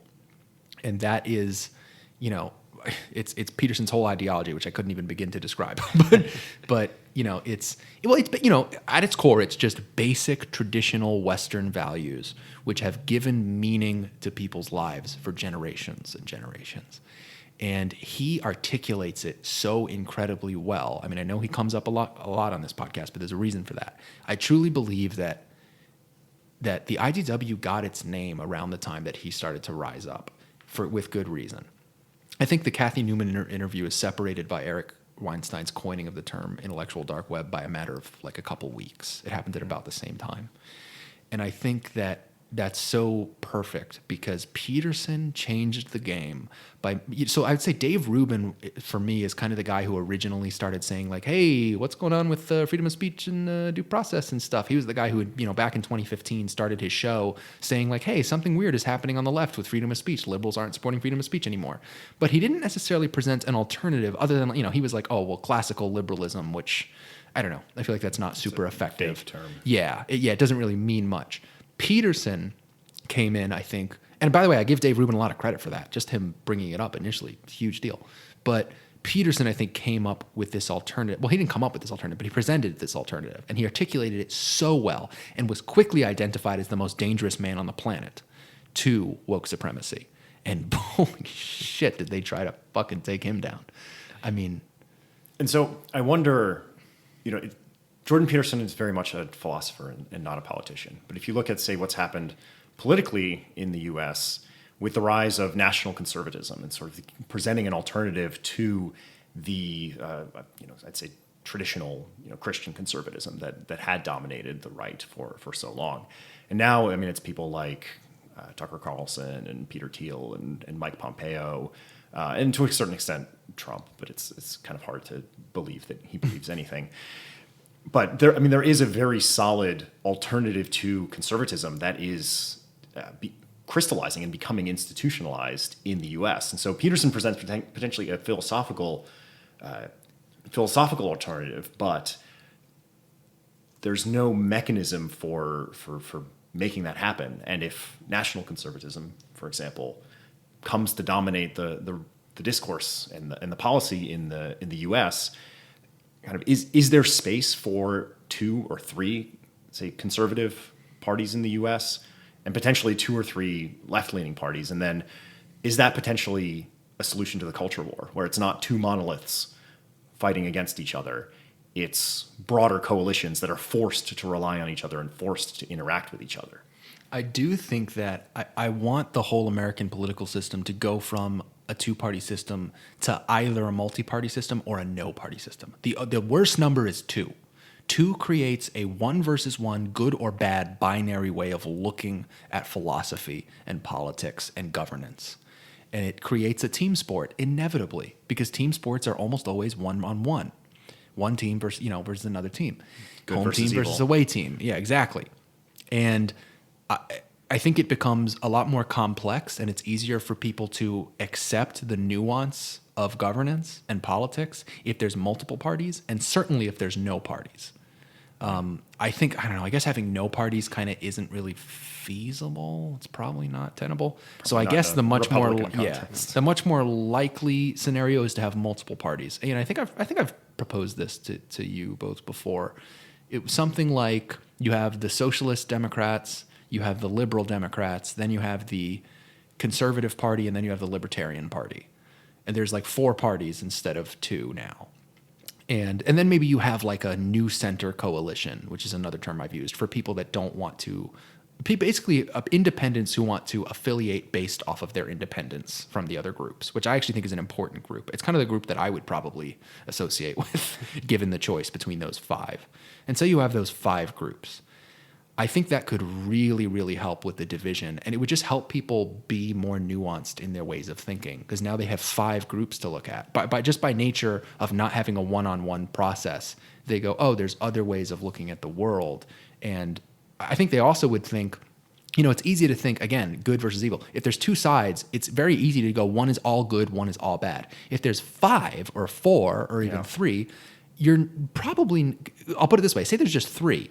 Then what you would, by definition, you would have to think, okay, one is good, one is bad, and I guess the other one is okay. And that's some nuance already. You know what I mean? Like if you think that there's one party that's you're aligned with on some things but not others, you're already thinking harder.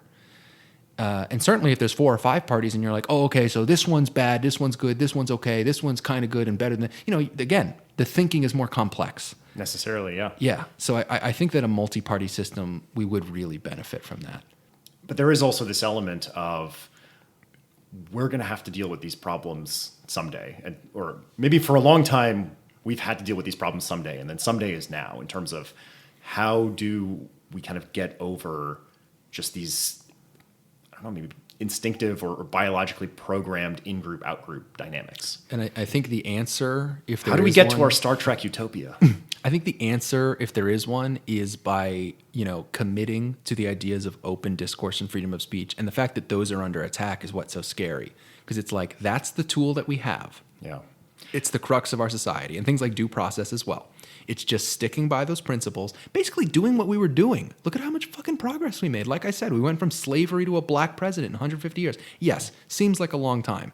When you actually look at human history and how long it takes to do things like that, to go from having second-class citizens in a country to electing one of those second-class citizens president, pretty impressive, actually. If you look at the grand scheme of things, 50,000 years of human history, or more than that. I don't know how long. I'm not an anthropologist, but yeah, however long humans have been around, it's like that was a pretty quick turnaround.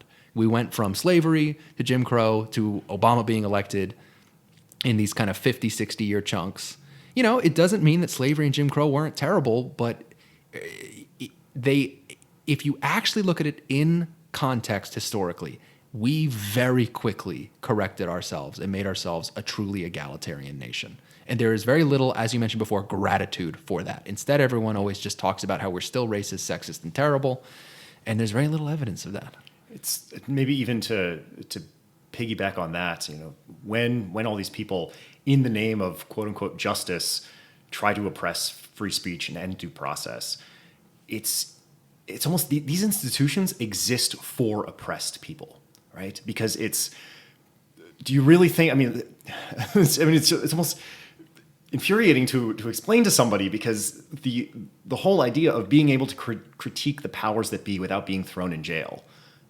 Do you really not want to be able to critique Trump? Well, so do you really not want? Yeah. Do you really want to be jailed without due process for that critique? I mean, it's almost baffling to think that we should get rid of these ideas in the name of justice, when these ideas are central to the process of justice. So what that's proof of, Peter, when they say that, is that they don't actually care about oppression. So it's incredibly obvious to anyone with half a brain that freedom of speech and due process are very important to anyone who's in a position of oppression. It shows that it's all about the flipping of the reins of oppression.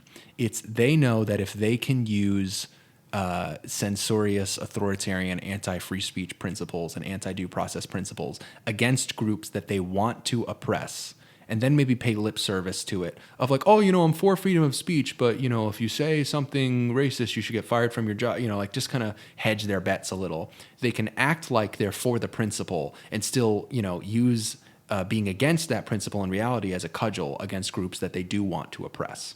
And those groups are particularly political minorities. And that would be anyone who is centrist or conservative in an environment where you are a political minority, if you are that way. So, for instance, the tech industry, James Damore.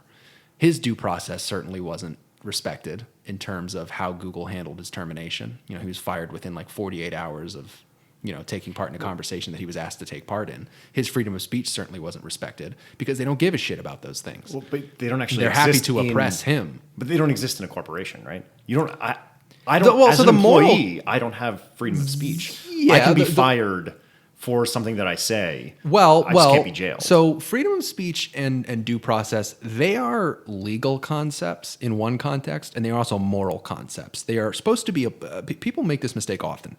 Is that everyone's like, oh, well, as long as Brett Kavanaugh isn't being criminally charged, he doesn't have a right to presumption of innocence. That is in the legal context.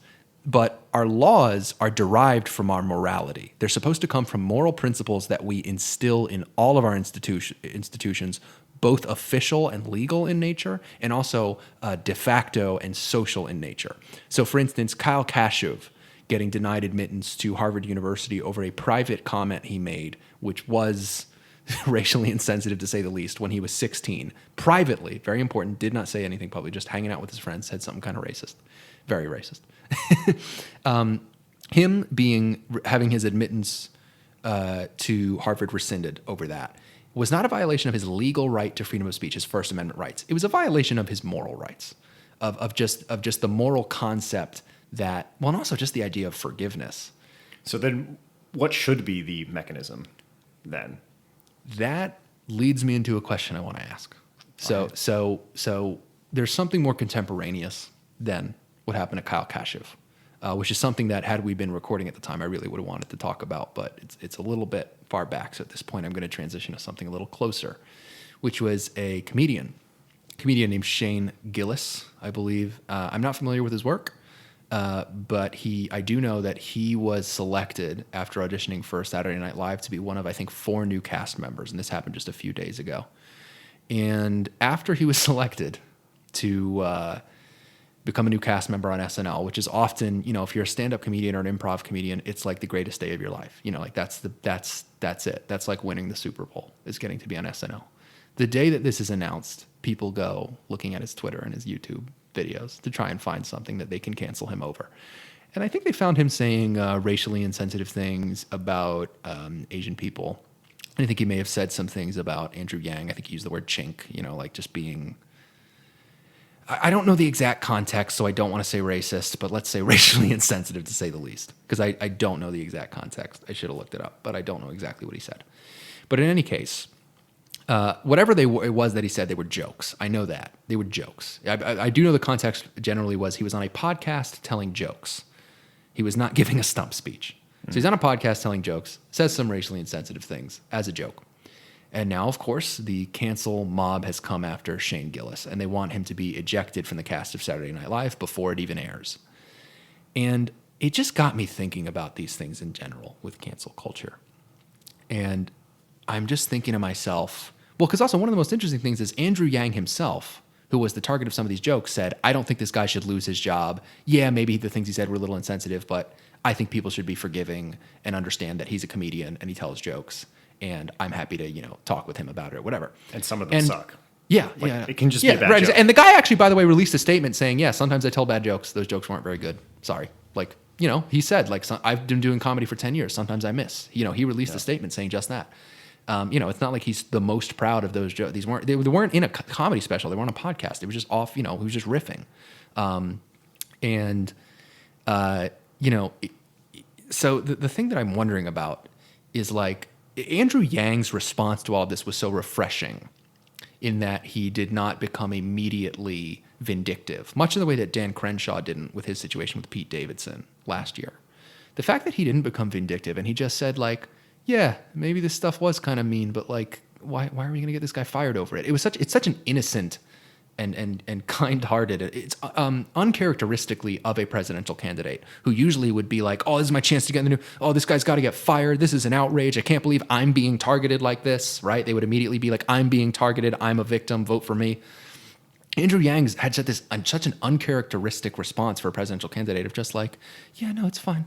like it's okay. He doesn't have to get fired. And Dan Crenshaw, same thing last year with Pete Davidson. He was like, no, don't worry about it. It's okay. And it made me think, what do we do? Like in between saying that somebody can say whatever they want with no consequences, like maybe somebody says something truly appalling, like, they're caught on, let's say they're the CEO of a company, they get caught on camera, like shouting the N-word at black people at a bar.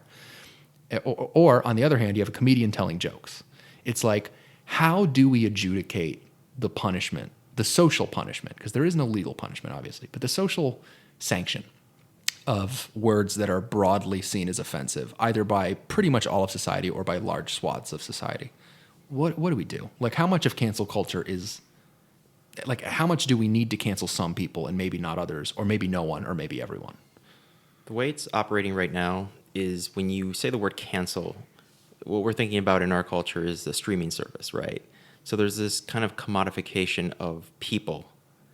Instead of treating them as a human being that needs to be, talked about or rehabilitated in some way, we're talking about them as if they are a service that needs to be ended and no longer in my stream, right? So my approach would always be to treat them as a human, first and foremost, and find a way into the kind of psychological framework therein. And that's not an easy way in, and that's not an easy conversation to have, but of course it's not going to be. But the solution is not to cancel.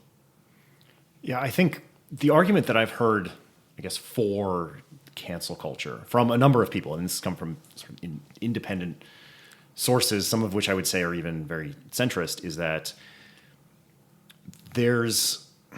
when you open up free speech and you protect it, you can start building, I guess, these crazy Nazi or alt-right coalitions.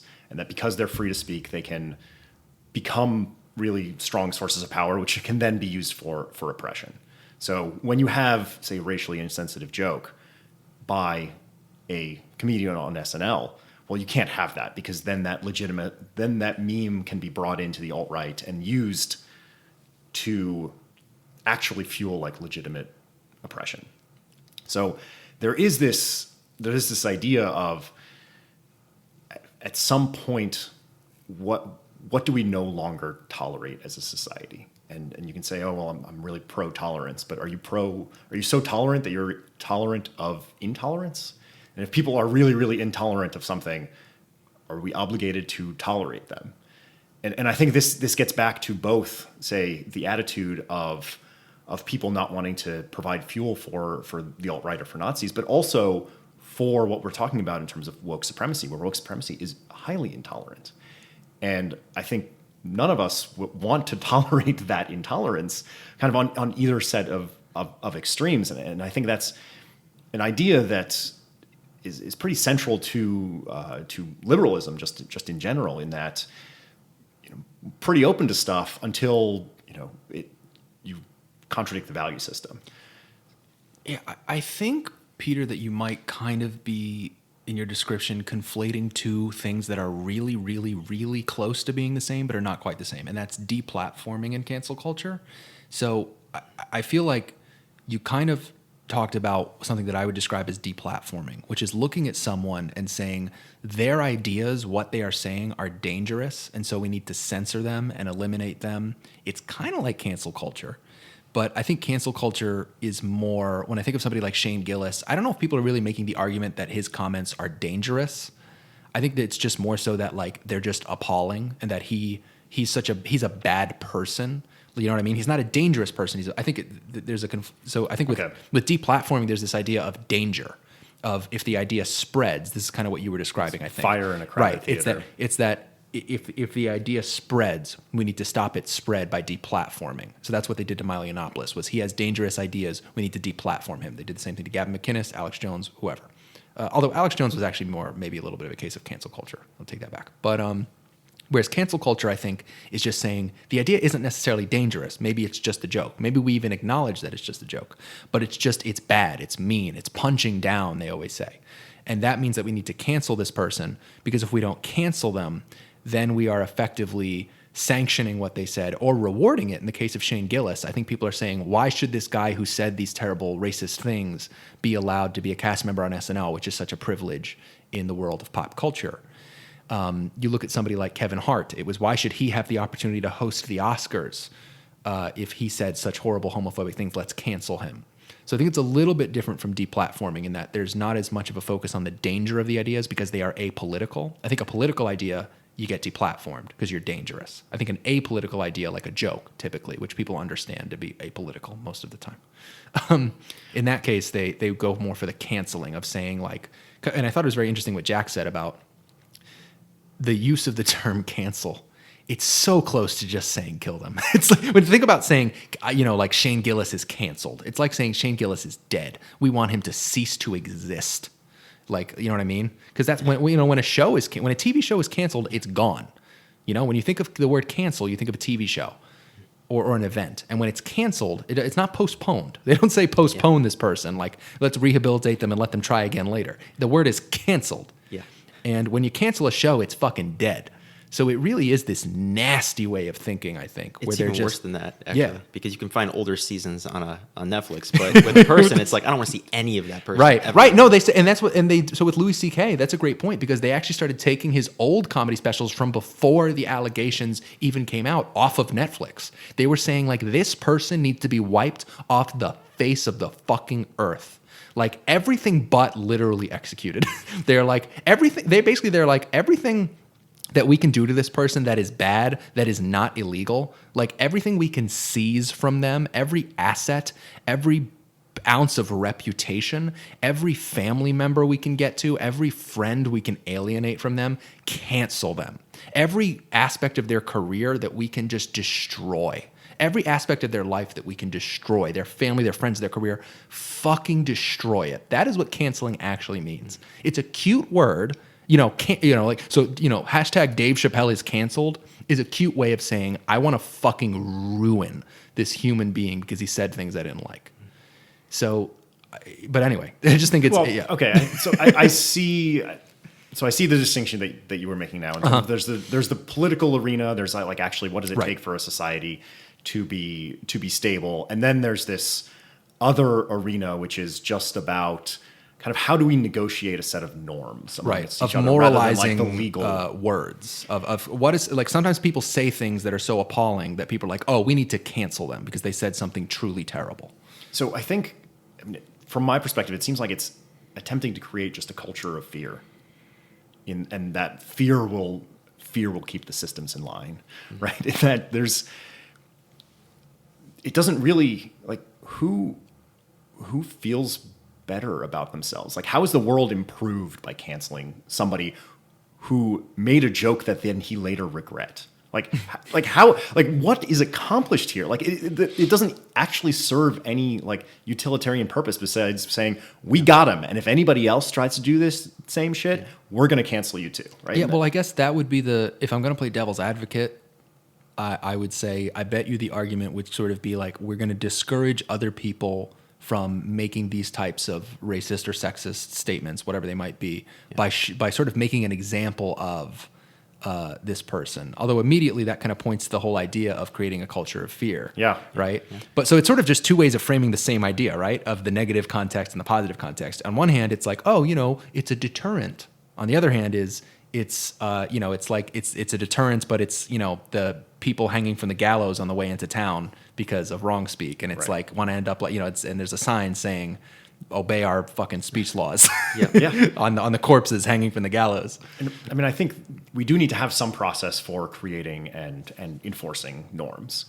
But I think it's, this isn't that process. Like, I mean, this seems like something totally different. I mean, and maybe this is why I jumped immediately to the political aspects, because this doesn't seem like it's there to just make people act nicer to each other, right? It seems like it has a very different purpose. You know what it actually resembles more than anything? Scalping, like scalp collecting. It's like they all want to just get the scalp of anyone who speaks out against them. Hang it out and say like, okay, remember Louis C.K., remember Dave Chappelle, remember Bill Burr, remember Shane Gillis. Look what happened to them now. Look at them now. Want to end up like that? Yeah. I really do think that's more so what it Yeah. is than like, oh, we're just deterring people from saying sexist things. Like, no, like It doesn't seem like it has anything to do with actually making the world less bigoted. no. Whereas what Andrew Yang did would do that. Like he offered to have a conversation about it, Yeah. which would have a very positive impact because, this guy gets to explain his side of the story. Andrew Yang gets to explain his side of the He story. and how already feels. feels bad about it. Like he's always know. he Yeah. already says like, yeah, this was just some stupid shit I said on a podcast. Like that's everyone. Like everyone. But the can see apology is themselves not in- enough. It's And- like it's gotten to the point where, yeah, it's like you can have like a very heartfelt apology too, and it's not. I mean, look at like what Louis C.K. did. I know what Louis C.K. did was worse than some tasteless jokes, surely, but he had a very heartfelt apology. Disappeared for I think like 6 months, and then when he returned, people were like, "No, you're canceling is permanent. Remember, not postponed."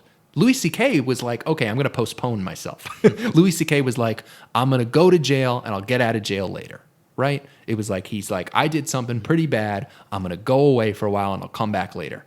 But canceling implies permanence. Go away forever. Don't come back. You're canceled. And so it's not good enough. And when Louis came back, he got the backlash again. Well, his set was actually anti-woke again. Yeah. So that was And part that of the really problem. set them off. They were like, oh, we really got to double cancel this fucker. That's right. Yeah. He didn't bend to their wishes. And if he had maybe, and his set was more progressive, then maybe he would have had a ticket back in. I bet you he would have. I think if he had come back and been like a real fucking pussy about it and been like, yeah, I was just going to make this whole set about #MeToo and how all men are rapists and me, and I'm such a terrible piece of shit. I think people would have been like, wow, good for you, Louis C.K. Like, who kind of got away with that? I don't want to misrepresent. So Aziz Ansari, he didn't do that. He didn't come out and do a set where he was like, yeah, I'm a rapist piece of shit. He didn't do that. But he did kind of like hedge in his most recent special where he was kind of like, oh, I felt terrible. And I'll put it this way. He didn't say anything in his defense, which I found odd considering that his circumstances are much more charitable or easy to give charity to than Louis. It's because Aziz Ansari didn't fucking do anything. So in Louis' case, he actually fucking did something. In Aziz Ansari's case, he didn't.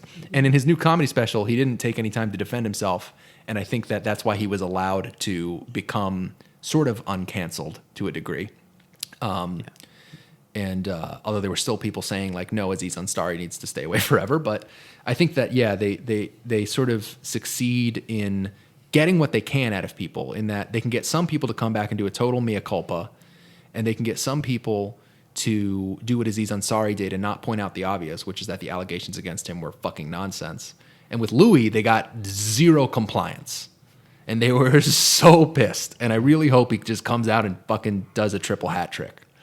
So this actually, as we're thinking, you brought up a number of names that have been exposed to cancel culture. Mm-hmm. Dave Chappelle, Kevin Hart, Big Bill Burr, Big Bird. Big Bill Burr. Leaving that in. I want to see an episode of Sesame Street with Bill Burr and Big Bird. Hey, fucking Big Bird, how you doing?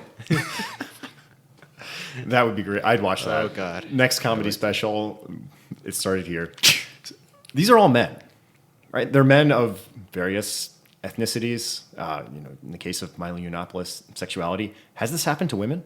I was, as you said that, I was like, I'm trying to think of a woman who got canceled. There must be. Oh, fuck. But the ratio is... Yeah, it's mostly. Well, I think a lot of it is because a lot of canceling happens for Me Too stuff, and that's going to skew male. I think there was a woman in the UK who I'm going to put up my quote fingers, misgendered someone, and she got taken off Twitter and stuff, and there were people going after I know one. her. Susan Sarandon. Did she really get canceled? Maybe not canceled, but She got dinged. Certainly I don't know got if she dinged got for- canceled. But I mean, you look at what happened yeah. with SNL, where it was such a tiny thing. Yeah. Right? It was such a tiny thing. You think there's no female comedians who have been on SNL who have once made an off-color joke on a podcast somewhere. Like, it's happened. It's definitely happened. Yes. But no cancellation. Well, also, you know what? Nobody's digging for it. Yeah, I think that it's your ability to deflect cancellation is it is strengthened by your minority or womanhood status. So I think the people who are most at risk are white males because they don't have those kind of like, oh, wait, no, I'm also a victim points.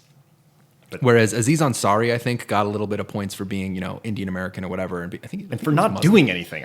Okay, anyway. But yeah, no, but I'm just, well, it's not his fault though. But it's an advantage he happened to have in that. Whereas I think the straight white male is most at risk because it's like he's already in a position where, like, he's supposed to be, like, the narrative that he is a bad person is already instilled in the minds of certain people, because there are certain people who are just programmed to believe that a straight white male is probably not a good person, that the good straight white men are the exception to the rule. That's why they say you're one of the good ones, right?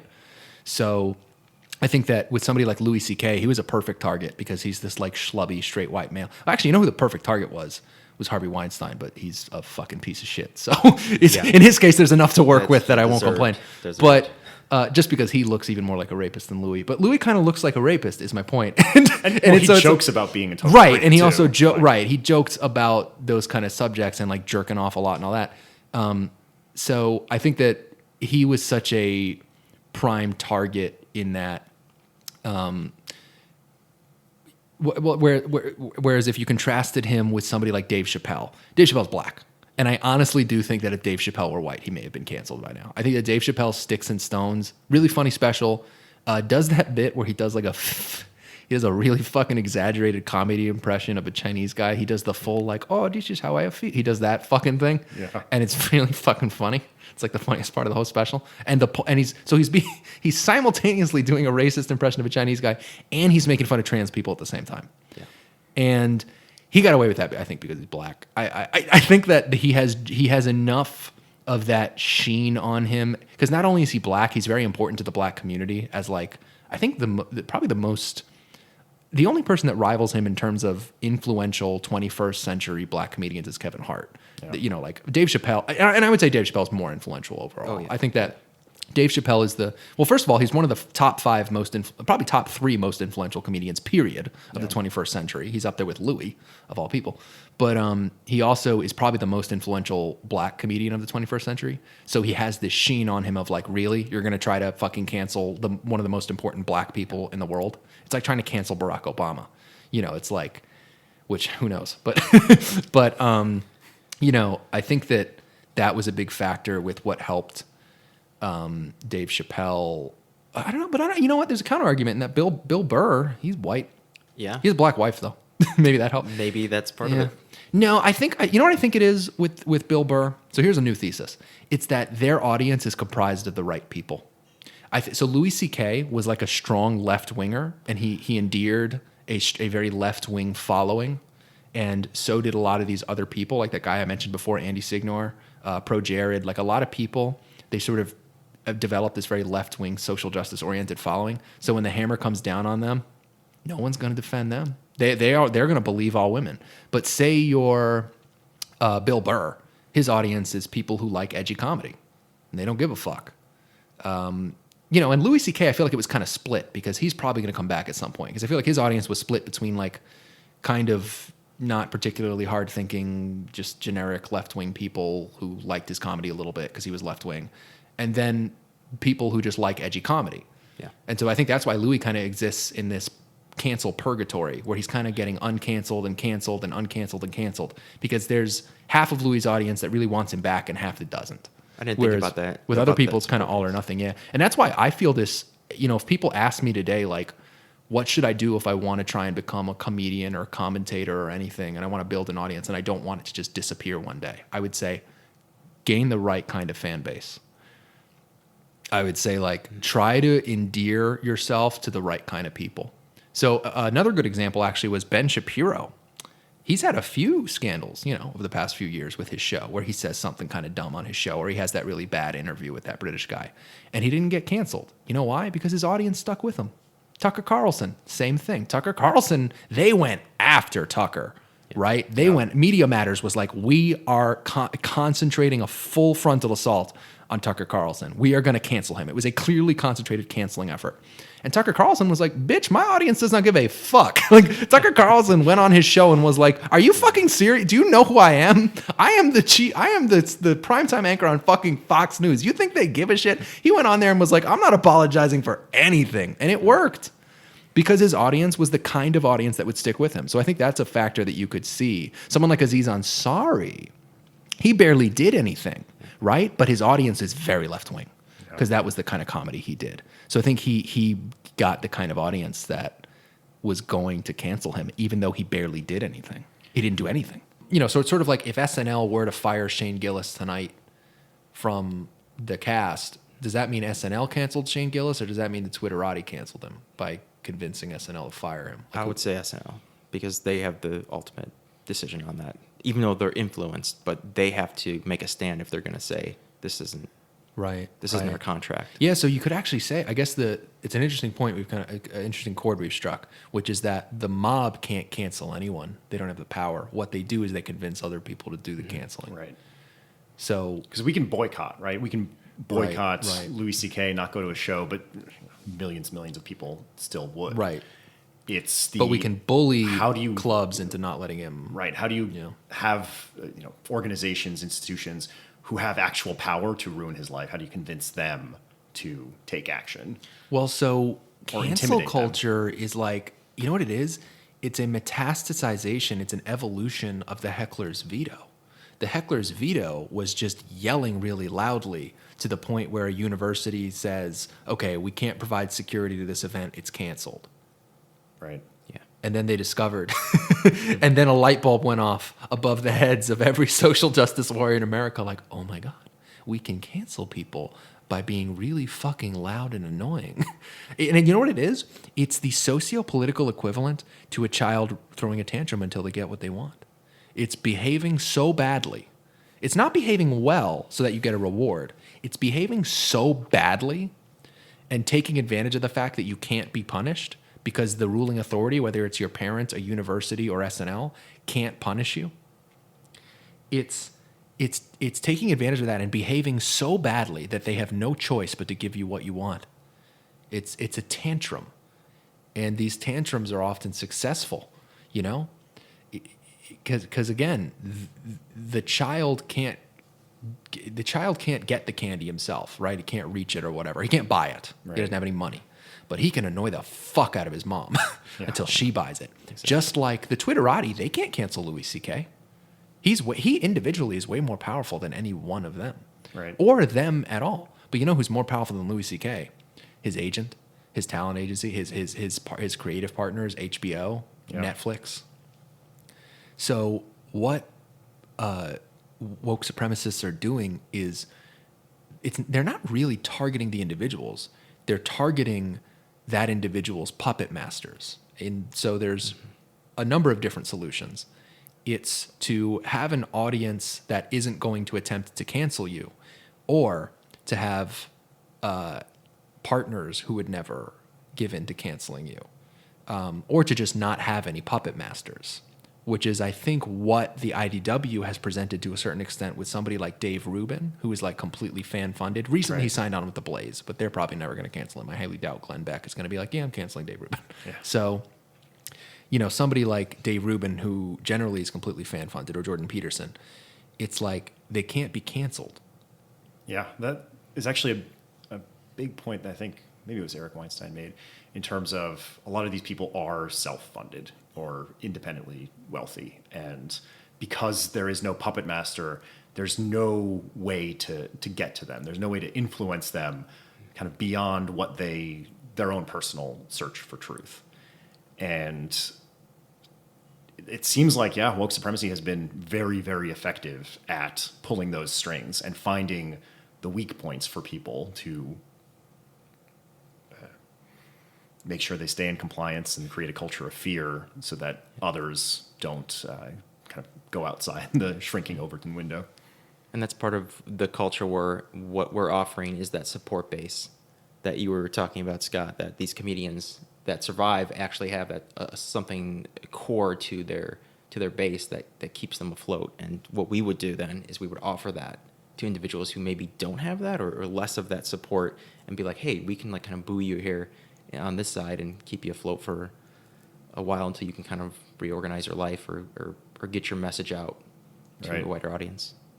Yeah, I think that support system is so important. It's providing, to a certain extent, I see the IDW, the new center, the sane people, whatever you want to call this disparate disconnected, loosely affiliated group as a safety net for each other. It's like there's solidarity in saying, like, if you are targeted by this evil woke supremacy thing, if you are targeted for canceling, we will catch you when you fall. And that's why I encourage anyone who wants to do anything even remotely controversial, which really means you're doing anything of any value, I encourage them to affiliate themselves with this network. But anyway, I think we got to wrap up. It's another great episode.